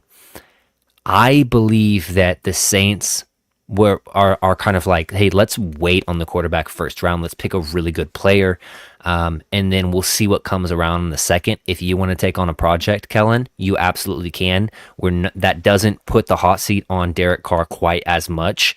Obviously he's going to be doing the injury stuff, but it gives us a thing to put fans in the seats, allow some fun. I think Jalen Milroe to the Saints is a solid pick, and I actually would like it a lot. Yep, I'm with you. Chicago back up. They got Nick Scorton just a little minute ago. Now this feels like, hey, let's do something for our head coach. Get our running back Quinshot Judkins more of the power back. This is more of the knuckles of the group. Or Caleb Johnson feels more like the Sonic of the group. Once you get him going, he's got some speed. Seems like a lot of these guys right here, Dylan Sampson, also a guy with some speed. Martinez, Harvey, all these guys probably not in this mix, or Scottaboo, but these guys are more of the power guys. So do we see a running back here, or do we feel like, hey, we can wait on the running back? It's a deep class. Mason Taylor's here. He's got that clutch gene. He'll catch everything. He'll make the blocks downfield that you have to. Just super solid tight end, and he's going to fill out our room. What do you feel? I think that's the direction. I think Mason Taylor is more likely to go in that spot. Ben Johnson, as much as he likes having two running backs in a system, he also likes having two tight ends. Mm-hmm. So I think there's a possibility. They're interested in Tyler Warren, so it wouldn't surprise me if they took tight end pretty early. Tyler Warren went to the New York Jets at number 7 overall in the first round. They're back up. Do we look at these tackles? Do we look at an Ursaray? Ursaray is a pick here. That would be a nab if I've ever seen it. This is I'm not a Jets fan, but if these were the two picks, Tyler Warren and Ursaray, I would feel very, very happy. Yeah, let's just lock that in. I feel like that's a super solid pick. Now, San Francisco probably feels like they got sniped right there, because now you take off really the last guy that you feel like we feel good about him being a starter at the next level, and now you're dealing with the guys like they could possibly come in here and do a little something for us, but we're not banking on it. Interior offensive line, they don't really need all that much help. It's more of the outside. Cornerbacks right here, Siobhan Ravel feels very, very 49er-ish. Yep. You get a lengthy guy, a guy that has all of the athleticism. Now, 1-year starter, but a guy that can play, can click and close, can play that zone, can play that man, press man scheme as well. He's just a guy that you feel good about, and he's willing to get feisty, willing to hand fight. And that's what the Niners love to do. They love their corners to be little robbers out there and just freaking fluster the wide receivers. So I'm going to go Ravel right here for the Niners. They desperately need help all over their football team, but as far as what they need for to get back to the brand of 49er football that they're typically accustomed to, it seems defense heavy for this draft. Yep. Dallas Cowboys back up. This is the spot a lot of people have pinned for the running back. I'm absolutely not marking that off, but cornerback is a huge need for the Cowboys. We know they want to address it. They brought in these cornerbacks a lot during the 30 visits. Tight end, I'm not really convinced that they're going to take that. No. Super early. Edge, I don't see as a huge need. It's really like offensive tackles, running back, defensive tackles for me. Tyleik Williams, I would like that pick. Fills a need, fills a guy that can play some 3, can play some 1, can hold up on the doubles, can stack and shed. I would like that pick. Interested to hear what you got. Yeah, I think Tyleik Williams is interesting in this spot. They brought in Solomon Thomas to play defensive tackle. We haven't seen much at Amazi Smith in 2 years, so that would make Donovan sense. Jackson could be an option. I know that they are very interested in addressing corner. Now, again, I wouldn't necessarily call corner a huge need, because Trayvon Diggs and Deron Bland are two very, very good corners. So I don't know that they are in desperate need. But Diggs is probably missing like 8 games. There's injuries there, but it makes sense for them to go I listen. I would not be against them taking a corner in the second round of the draft. I mean, Kalen Carson. I think Hmm. Kalen Carson is going to develop into something good. Kyer Elam they brought in as depth, right? So I Hmm. if they're going to take a You got a corner, little I bit of would hybrid imagine work from Israel Mukwamu you brought back. right. And I like Mukwamu a lot. Actually, I think he's got a pretty good skill set. Um, Benjamin Hmm. Morrison makes some sense here, but do they just go with the I'm running told. back and I'm go actually told they. Jacobs? Yeah, I'm told that they sent quite a few scouts out to the Benjamin Morrison workout, and they actually really liked him. I don't know if that means he's going to be your second round pick, but the Cowboys do have ties. Like everybody talks about, oh, they love the Boise State players. They do have ties to Notre Dame as well. They're not shying away from Notre Dame players. Yeah, Um, exactly. Donovan Jackson as well is another name I would consider here. Kind of slots right in there, filling the Zach Yeah, Martin role. I get the feeling, EJ, that and this is just my inkling. I have a feeling that they're going to give Brock Hoffman a shot. Like I have a feeling that Same. whether it's at guard or it's center, they're gonna whether they put Cooper Beebe at right guard and Hoffman at center or vice versa. I just have a feeling they're going to give Brock Hoffman a shot. So I don't know that they go interior O line early. They could address it later, but I don't know that they go it this early. I would lean Morrison or Judkins in this spot, either one, but that Okay. would be my sense. What do I want? I This is my own convictions. Um, I think it's going to be Morrison over a running back. I feel like that running back is going to stretch a little bit more, and I think the Cowboys think that. Okay, So I'm I'm okay going to with that. draft Morrison. Colston Loveland went to the Indianapolis Colts at 14. This feels like They, Donovan Jackson. yeah, I was just about to say they need linebacker help. Carson Schweizinger is right here, but he Yep. doesn't feel very Colty to me. I feel like they're going to go offensive line, and I feel like it will be Donovan Jackson. I don't think we need to spend too much time. And if you're a Colts fan, I'm sorry, we've dashed through your picks, but just knowing the needs there, it seems very much so that they would be. Tight end, offensive Yeah, line. It just yeah, feels yeah. very, set in stone almost. Right here for the Atlanta Falcons, they took Mike Green at the top at number 15 in the first round. They need D line help. They need linebacker help. They need cornerback help. Az Thomas seems like he's dropping out of the second round to me, based on all indications, Mhm. due to the 40 time. I Yeah, think that this is like Tyreek Williams' spot. You I kind of think agreeing? I think it could be Tyleek Williams. This also does feel Carson Schlesinger territory as well. I think they could go linebacker here as well. So I would defer to you. I'm okay with either pick. I would say either Tyleek Williams or Carson Schlesinger. Hmm. Who do we have next? Arizona. Arizona could take Tyleek Williams too. Yeah. But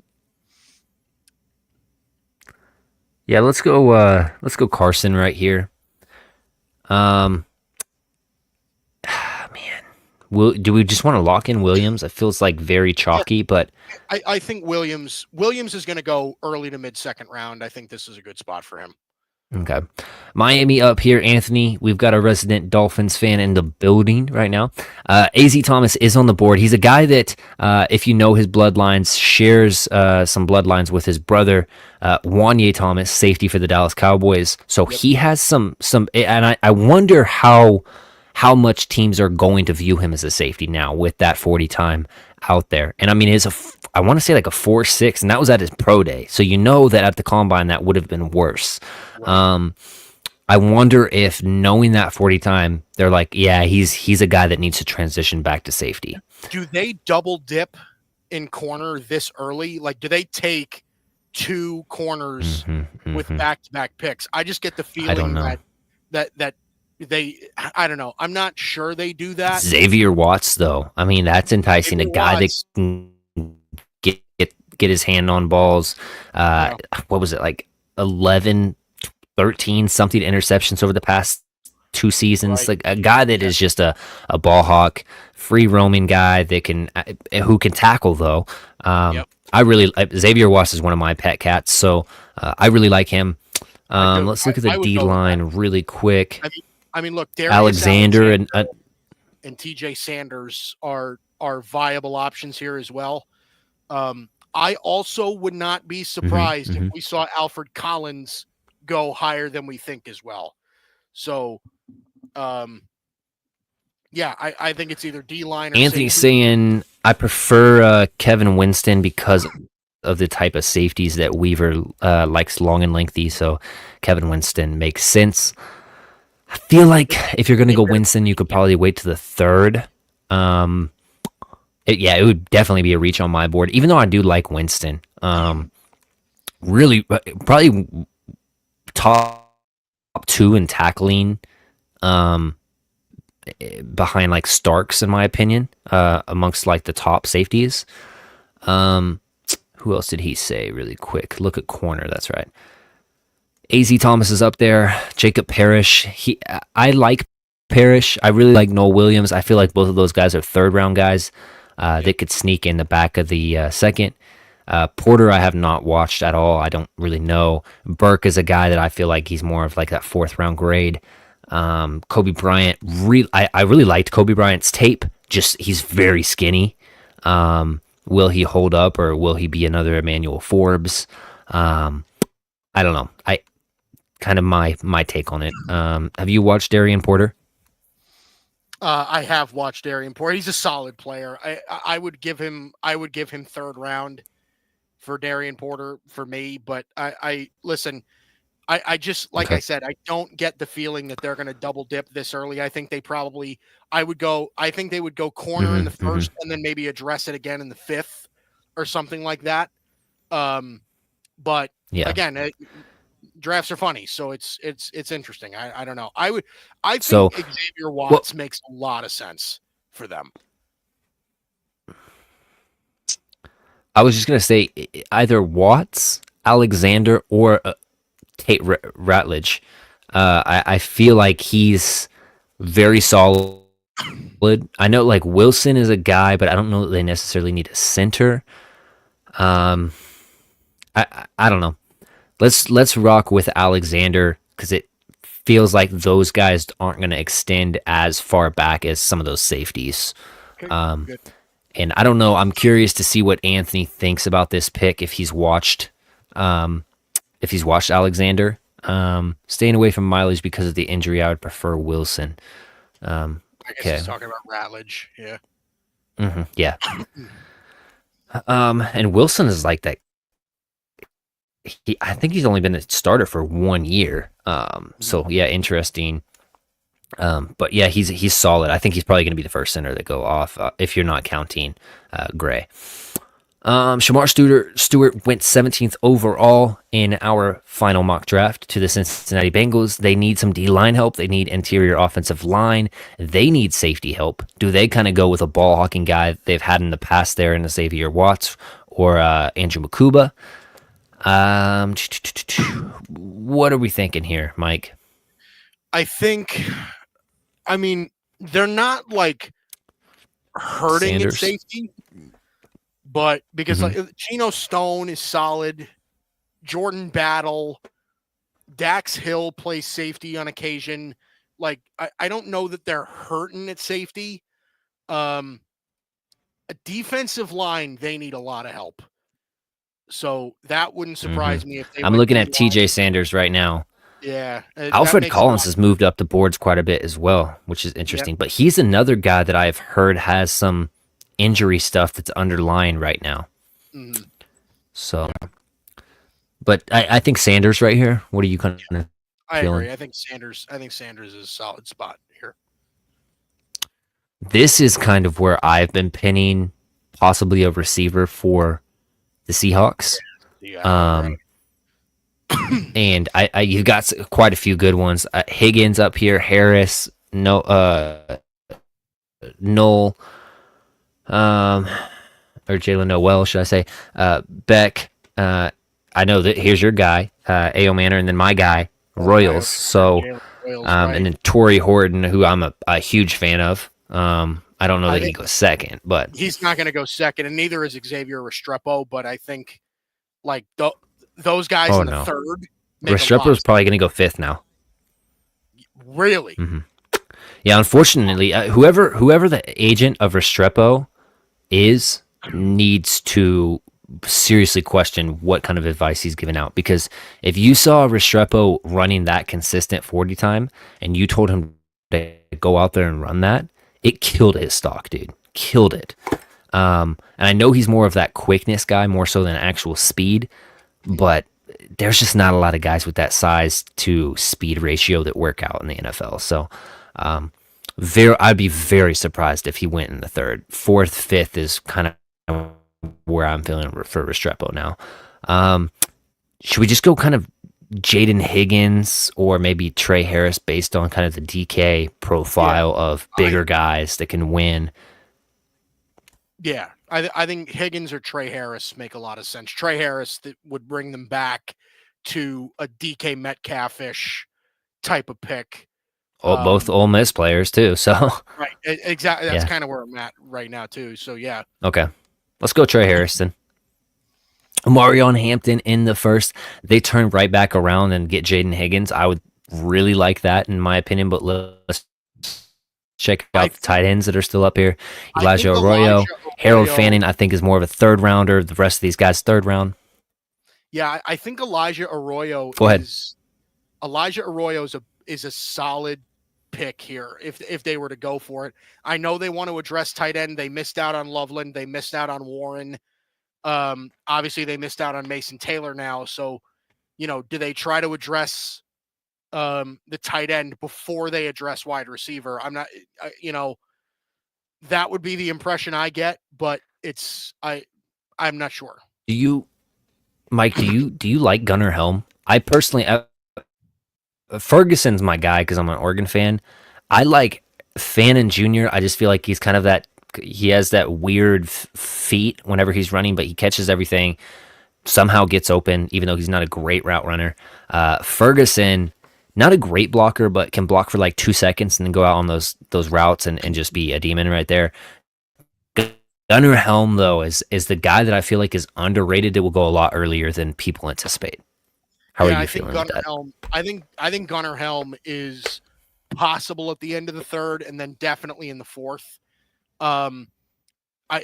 Listen. I think he's again another one of these guys that you look at a couple of years from now, and everybody's going to wonder why he didn't go higher. I also feel that way about Mitchell Evans. I've talked to you about that before. Also, I think Mitchell Evans is a really solid all-around tight end. So, and also Aronde Gadsden is that's like a value 5th, 6th rounder that I think is gonna I think that kid's gonna be pretty good too. Has some potential. Yeah. So, I don't know. As far as the Broncos, do we feel? Go ahead. I feel like they want to get Bo Nix some help though, man, with a true pass catcher and a wide receiver. Also feel like they really, really want to get Tez Johnson for him. So maybe we do wait. Let's go Elijah Arroyo, and then maybe in the actual draft, we're only going 2 rounds deep here. But in the actual draft, perhaps they do go and get a Tez Johnson later, 4th round, somewhere in that range. Think it's possible offensive tackles. They want to secure that, and I think it's possible they take Tez Johnson in the 3rd, just to make sure they don't slip on him. I think it's possible they reach for Tez Johnson. I wouldn't hate it. I mean, they've also drafted some other Oregon receivers out of there, so we'll see though. But man, those Oregon receivers have just plummeted down the board apparently. And I can't even go how deep they are down there. The Seattle Seahawks back up. They picked Trey Harris and Gray Zabel with their 1st and 2nd round picks. Now they have another 2nd round pick. It looks like offensive tackle edge is this might be JTT, honestly. I think JTT is a or good fit. Princely. Jack. Yeah. Yeah, let's go with JTT. I mean, he's a guy that I don't really personally see as, a superstar ever, but I see like super solid for a long time. That 7 sack guy that's consistently getting that sack number for years and years and years. Not going to wow you with anything. Super, solid on the edge, tackling, can absolutely has bend, has that speed off the edge, but I don't see him as a game wrecker. I feel like he's more of just like super solid starter.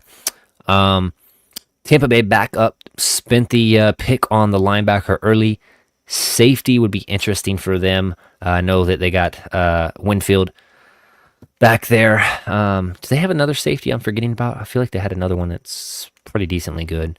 Let's look at corner really quick. AZ Thomas, possible. I can't remember who it is, but he's not bad from what I remember. Edge. They could use a I corner. feel like these. Sorry, not a corner. They could use a safety. They could use a safety. Xavier Watts actually makes a lot of sense. Pair him with Antoine Winfield. I think that would make a ton of sense. Yeah. Yeah. Okay. Let's do that then. Safety for them. Maxwell Harrison went to the Green Bay Packers in the first round. They need some wide receiver help. They don't take them in the first round, but second round, they will take them. Iowa State wide receivers, both of them up here. But do they it seems like they have too many small guys. I know Christian Watson, he has hands issues. I know Jalen Noel has hands issues a little bit. So I don't think that's their pick, but Jaden Higgins, a bigger guy, can run routes, helps Jordan Love. Am I mistaken, or was Jordan Love out of Utah State as well? He was. So I wonder if like a Royals. I'm not saying they play together, but I'm just saying like that'd be an interesting one. Pair up him with Jordan Love, but I don't think that would be the case. I think Higgins, or you're looking at another edge right here, and a little edge streak right here of players just continuing to go. I think so. They definitely could use a wide receiver. I'm not going to dispute that at all. I think I said this on the last show as well. I've also heard that the Packers very much like Princely Umanmielen.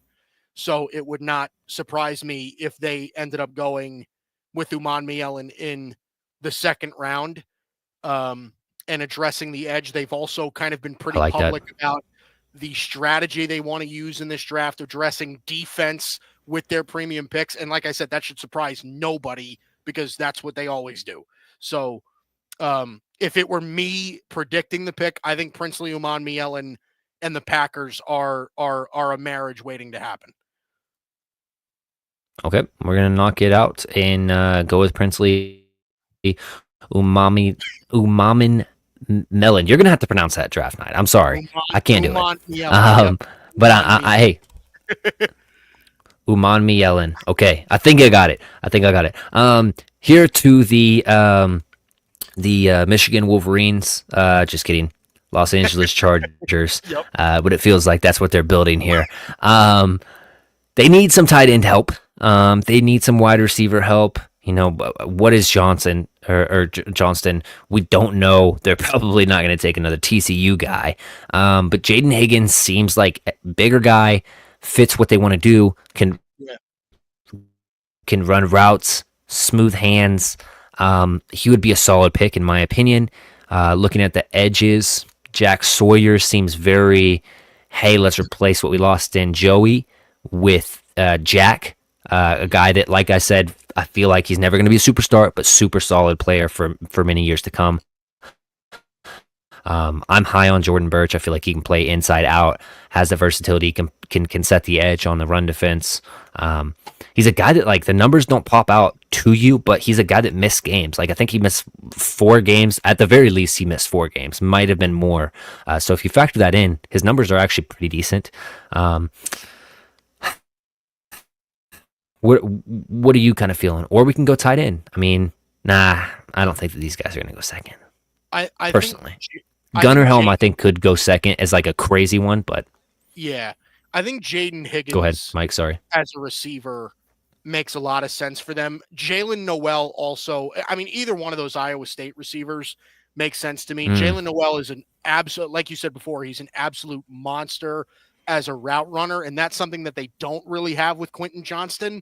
So they could be looking hmm to hmm address that as well. So I think either one of those receivers makes sense.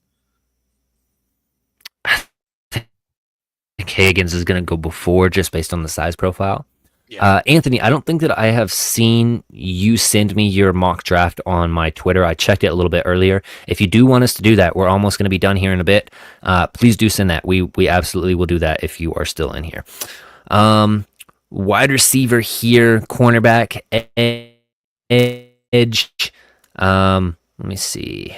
Edge, we've got Landon Jackson, Jack Sawyer, Swinson, who I've heard is a guy that you should get familiar with if you haven't, because he might go higher than we're anticipating. Let's check out these corners if I can see. Az Thomas still, Darian Porter, Jacob Parrish, Noah Williams. Same names we've been looking at. I heard Safeties, Andrew Makuba. I think he'll eventually go. I heard the Bills really like Go ahead, Mike. Landon Jackson. Like I think that they would be interested in snagging Landon Jackson here, continuing to build on that defensive line. But they also, I mean, they desperately need corners Okay. as well. I think they're going to keep it on the defensive side of the football. So either one of those two positions, I think, is going to be the move there. Let's go. Jackson. I feel the corners that are here right now. I don't have the conviction to draft this high. Carolina backup. They need corner. They need wide receiver. They need D line. Tight end, safety. Personally, I feel like Jalen Walker was a home run pick for them. They've worked with those smaller, speedier guys in the past. This is where you help out your quarterback and really get to evaluate him and what he is moving forward. And I know you drafted, oh my gosh, my boy is escaping me right now. Last year out of South Carolina. Why am I forgetting him? Who, the receiver? Yeah, I just had him on my head too. Oh, Xavier Legette. It's killing me. Xavier Legette, thank you. Xavier Legette. I know you drafted him last year. We always knew he was going to need some time to adjust. You pair him with a true route demon in Jalen Noel or Noel, however you say it. I don't really know. yeah. Regardless, I feel like this is the good right pick for Bryce Young and his development and really trying to figure out what he is. Yep, I agree. I think Jalen Noel's a solid pick. Lock it in. Okay. Yep. All right, Houston. It seems like their regime right now is really hammering home character. So we've got to pick high character guys for the Texans right now, and what they're trying to do. Offensive tackle. I just don't think there's a guy that's really standing out for me personally to pick one right here. D line. Alfred Collins, Shamar Turner. Omar Norman Lott. None of these are guys that are really, I mean, I like Jamari Caldwell, but I'm a Ducks fan, and I don't think he would go in the second round. I like Jordan Phillips, but I don't think he's going to go in the second round. So they're in a strange predicament of like, we don't have an offensive tackle. We're not really having D-line. Do we just go wide receiver knowing that we're going to be without, what's his name? Who got injured? Little kid out of Houston. Nico Collins. Oh, no, not Tank Nico. Tank Dell. Tank Dell. Thank you. Tank Dell. Knowing that you're going to be without Tank Dell for a little while, just because of the injury stuff there, do you want to go ahead and pick a wide receiver that helps you? You lost Stephon Diggs. I don't know. I feel like they could continue to build that. And in talking about a guy who's a character guy, Jack Beck or Betch, he is a character guy to the T. At the Senior Bowl, he wore his brother's number, who had passed away fatally to represent him. Nailed the interview process. A guy that has, I believe he was a former tight end, transition to wide receiver.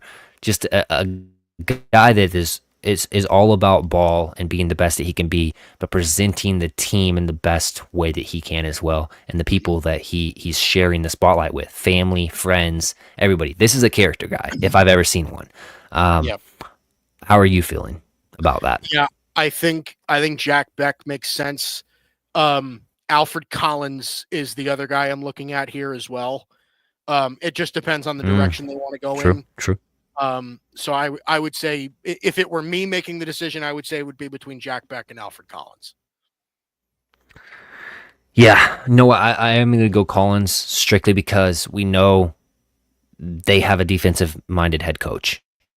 Yep.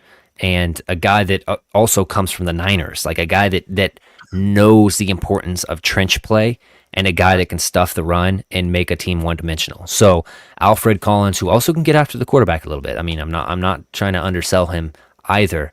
I like that pick, and I feel like that's a guy that's done his time and waited behind some other defensive tackles at Texas, and now he kind of came into his own this past year.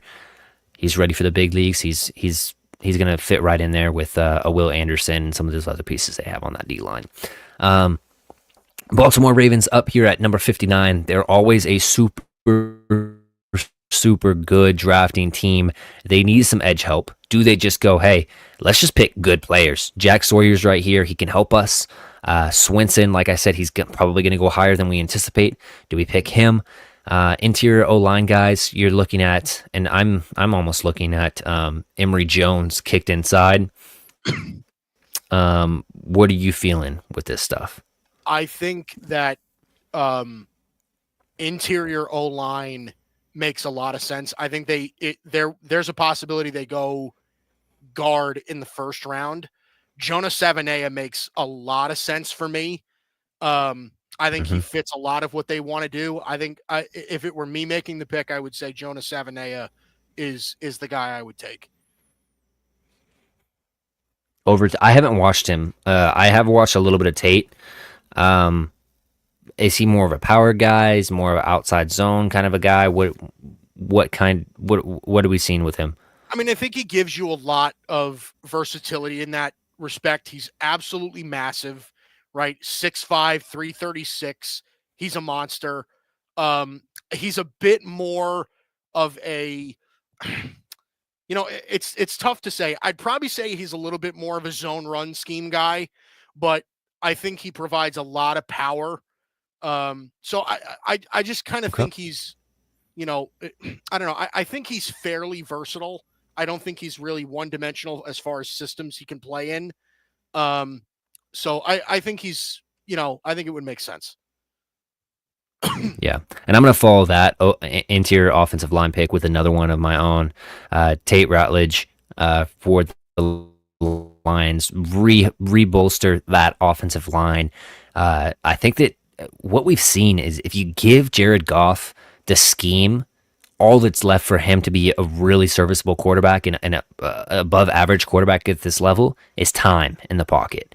And I feel like the age is showing a little bit more on that Detroit offensive line. Rebolster that and then make his job easier. Now I know wide receiver, if they shop Jamison Williams is enticing, but I feel like you can get one of those guys in the third, whereas you're not getting this quality of a player in the third interior offensive line wise. So gonna lock that in. Commanders here at number 61. Sorry, go ahead. Yeah, no, I think Tate Ratledge makes a lot of sense. It's one of these like rah kind of guys, right? So that's why like I think Tate Ratledge, or even if they wanted to go edge in that respect too, Jack Sawyer I think is a really good fit for them as well as just these like high energy guys. So that it's a good pick for them. I think it's a great replacement for I believe it's Graham Glasgow who might be on the chopping block a little bit, but yeah, I think that makes a lot of sense. Absolutely. I think a running back could go right here. Caleb Johnson We haven't really had much running backs in the second. I don't even think we've had any actually, other than Henderson. So, and I feel like some more is going to go. Is it Judkins? He feels more like the Brian Robinson type that they already have. So did they go with a Caleb Johnson here? I would have liked to do that, but also edge, like you kind of mentioned, the Jack Sawyer's feels like kind of like a Dan Quinn guy, raw kind of a dude. Cornerback, like I said, I don't really have one this high up here. But I mean, Dan Quinn working there, he's worked with Wanye Thomas. Does he have some inside stuff on AZ Thomas that he might be willing to take him and transition him to safety? What are you feeling here? What are you feeling here, Mike? I think the two things that I've heard for Washington, more specifically than anything else, is that they definitely want a feature back. I don't know that they feel the same way about Brian Robinson as they used to. So I think they definitely want a feature back, but they've also been very interested in addressing the edge. So whether that's Jack Sawyer, whether that's Braden Swinson, whether that's Olu Oladeo, I know that he's been rising up boards a little bit. So it wouldn't surprise Same me with if they Stewart. Right. Right. Josiah Stewart. I think this is a little early for somebody like Kyle Kennard, but I also think that they could look to go edge in the third more than they could go running back in the third. So I agree with you. I don't know that I see a corner here that they could take, as R.E.A. Thomas is somebody with ties, obviously, to Dan Quinn. But I would sort of lean on them maybe taking a running back, either to pair or maybe take the job of Brian Robinson. Okay. Quinton Judkins or Caleb Johnson? How are we feeling? I know you had Judkins over Johnson, right?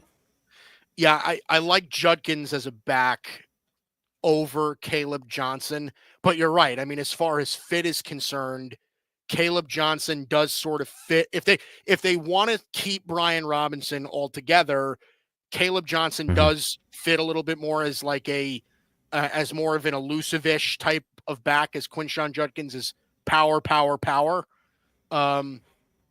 yeah, so I would defer to you. I think either one of those running backs would be fine.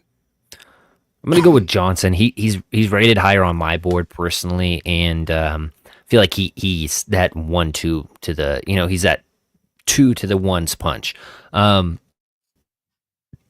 Buffalo here, we've hit Derek Harmon, Landon Jackson with those first 2 picks. This is kind of where like cornerback comes back to play.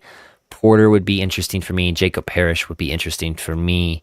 In this range, safety is another one. Do you want to go with a Makuba? It's a little bit high for him based on consensus boards, but he's a guy that I really liked whenever I watched him. He's a guy that makes some plays. He's not going to wow you with any facet of his game necessarily, but I feel like he's going to be a solid starter at the next level, and you won't have to worry about him, in that secondary, whether it be roaming or whether it be coming back down into the box and making some tackles. Yeah. No, I love Andrew Makuba. I have a feeling he's just going to end up going in the third round, and that's just going to be the end of the story. Listen, man, the Bills need corners. Do they just say, listen, this is our second round pick. Do we just take R.E.A. Thomas off the board and kind of take the risk of a guy who tested poorly, but we know that can play, and we slot him in because Buffalo needs corners. So, and I mean, you cannot, take this out of the realm of possibility of like them talking to just Keon Coleman, like, hey, what do you think of Thomas as well? He used to be former teammates. So knowing some of that stuff, they've obviously done their homeworks on these cornerbacks. They also have a need at safety. So like, let's say he doesn't work at corner, you transition him back to safety. I think he'll be just fine. So I like that pick. You're getting a value pick here at the back end of the second. Feels like they've hit a need. Kansas City up here, I still feel like they could go O-line, but based on the guys that are here, you're talking about Wilson at center. They don't need a center. Mbao, I, I don't know. Miles Frazier, I've heard a lot about. I really haven't watched these guys necessarily, other than Wilson a little bit. Let's look at D line. Shamar Turner feels like he's rising up boards a little bit. Um, I like Caldwell. I've said that multiple times, but I think he's a third round guy, a fourth round guy. What else are we looking at? Edges. Jack Sawyer seems like he could be a Kansas City Chief if I've ever seen one. Swinson, cornerbacks seem like for me. Running backs are intriguing. You could get your tough runner. I know you got Isaiah Pacheco there, and he's a tough runner, but you pair that with a true bruiser kind of a guy, but still has some speed in Judkins. That would be intriguing for me. What are you feeling, Mike? I mean, I think so. I think edge or anywhere on the defensive line is smart for the Chiefs here. I think Jack Sawyer makes some sense. I also think that somebody like Jordan Birch is a really solid fit here because I think it gives he gives them a little bit of versatility on the edge and maybe even in on the interior of their defensive line. I think he's got the strength to handle that. So Yeah, I think I'm okay with either of those picks. Jack Sawyer, Braden Swinson, Jordan Birch, I think is what I would feel comfortable with for the Chiefs here. I like Birch because, like you said, the versatility, but also he's one of those guys that I don't think that we've seen his best college ball from. He still has a ceiling to him, and he Right. seems like a guy that would fit in with what Kansas City wants to do, especially with Chris Jones. Like, Chris Jones is such a good interior rusher. I Right. think Jordan Birch can kind of spell him in certain spots and be an effective rusher from the inside as well. Right. So I like that pick a lot. Philadelphia picked James Pierce Jr. at the bottom of the first round. They come back here at 64. They need some safety help. Andrew Makuba staring at them, or Kevin Winston Jr. staring at them. They need some interior O-line help. I personally don't necessarily think they need that all that much, but they're a stacked team. They're a stacked roster. They have the luxury of kind of picking and choosing where they want to go. Tight end, they could go. They can go a wide receiver. I know there's some talks about, excuse me, AJ Brown possibly on the move after this season. Right. Do they want to, like, hey, let's take a Savion Williams and just try to mold him into something truly special, just based on his profile, or do they just stick and pick, Alec Eomanor or Jalen Royals or going back to the D line, Shamar Turner? You know what I mean? Where do we see them going? I think so. The Eagles, Or um, I was just about to say their kicker Jake Elliott was terrible last year. They could just go, hey, we have the luxury of our entire team being really good. We might as well just go kicker. Nah, take Andres just playing. Borregales right there in the second round. But listen, man, Yeah. I think the reality is for the Eagles is you're right. I think they can virtually do whatever they want. It's a stacked roster. Mm-hmm. To me, Jack Beck sort of feels like an Eagle. You know what I mean? Just one of those guys that like rose up the board. He slots in. I think he's a fairly solid fit there. So it wouldn't surprise me if they went wide receiver fairly early. Yeah, I mean, listen, they can do virtually whatever they want. So you know, it take your pick your poison.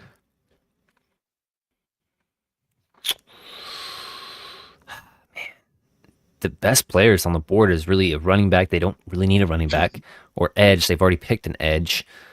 Darian Porter, they don't really need, but he would just fill in really well.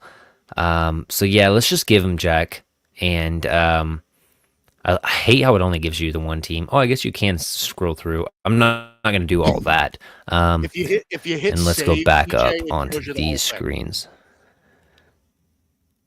It does? Okay. Let's do that really quick.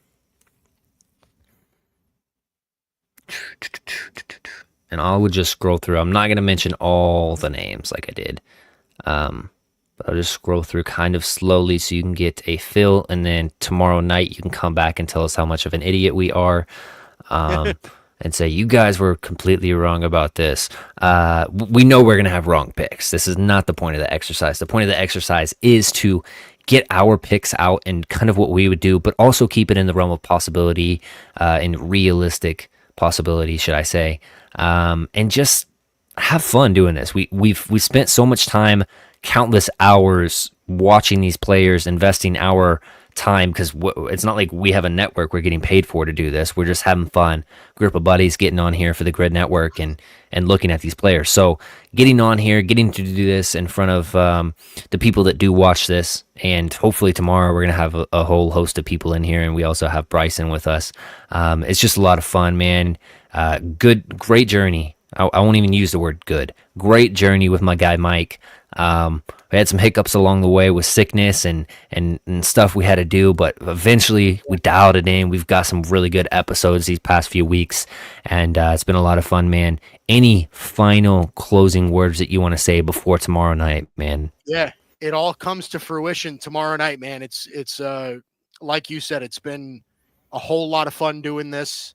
And hopefully, like I said, I mean, I don't want to stop doing it. I think it's too much fun. To me, the draft is, it's one of my favorite things every year to look forward to. So it really is fantastic. And again, tune in tomorrow because we will be here. It'll be you, me. It'll be Bryson Carver hosting the show. Pretty sure we're in for Friday, right? We're covering day 2 as well. Friday, absolutely. I always found day 2 to be the more interesting day. I think that's where your draft really comes together is day 2. So that'll be interesting. So it's just been it's a ton of fun. I'm in for it, man. Let's get this thing rolling. Yeah, I think that after the draft show, it's going to be hard. I don't know what you want to do, but I think we do live reaction, grading every single pick afterwards too. That'd be a lot of fun, and we can pre-record it. We don't have to be live, but maybe it would be incentivized for us to go live during that as well. We don't have to keep Bryson up that long, but I'm completely in it for the long haul that night, man. Took work off for Friday, so I'm good. I don't know about you, but I definitely will be doing that.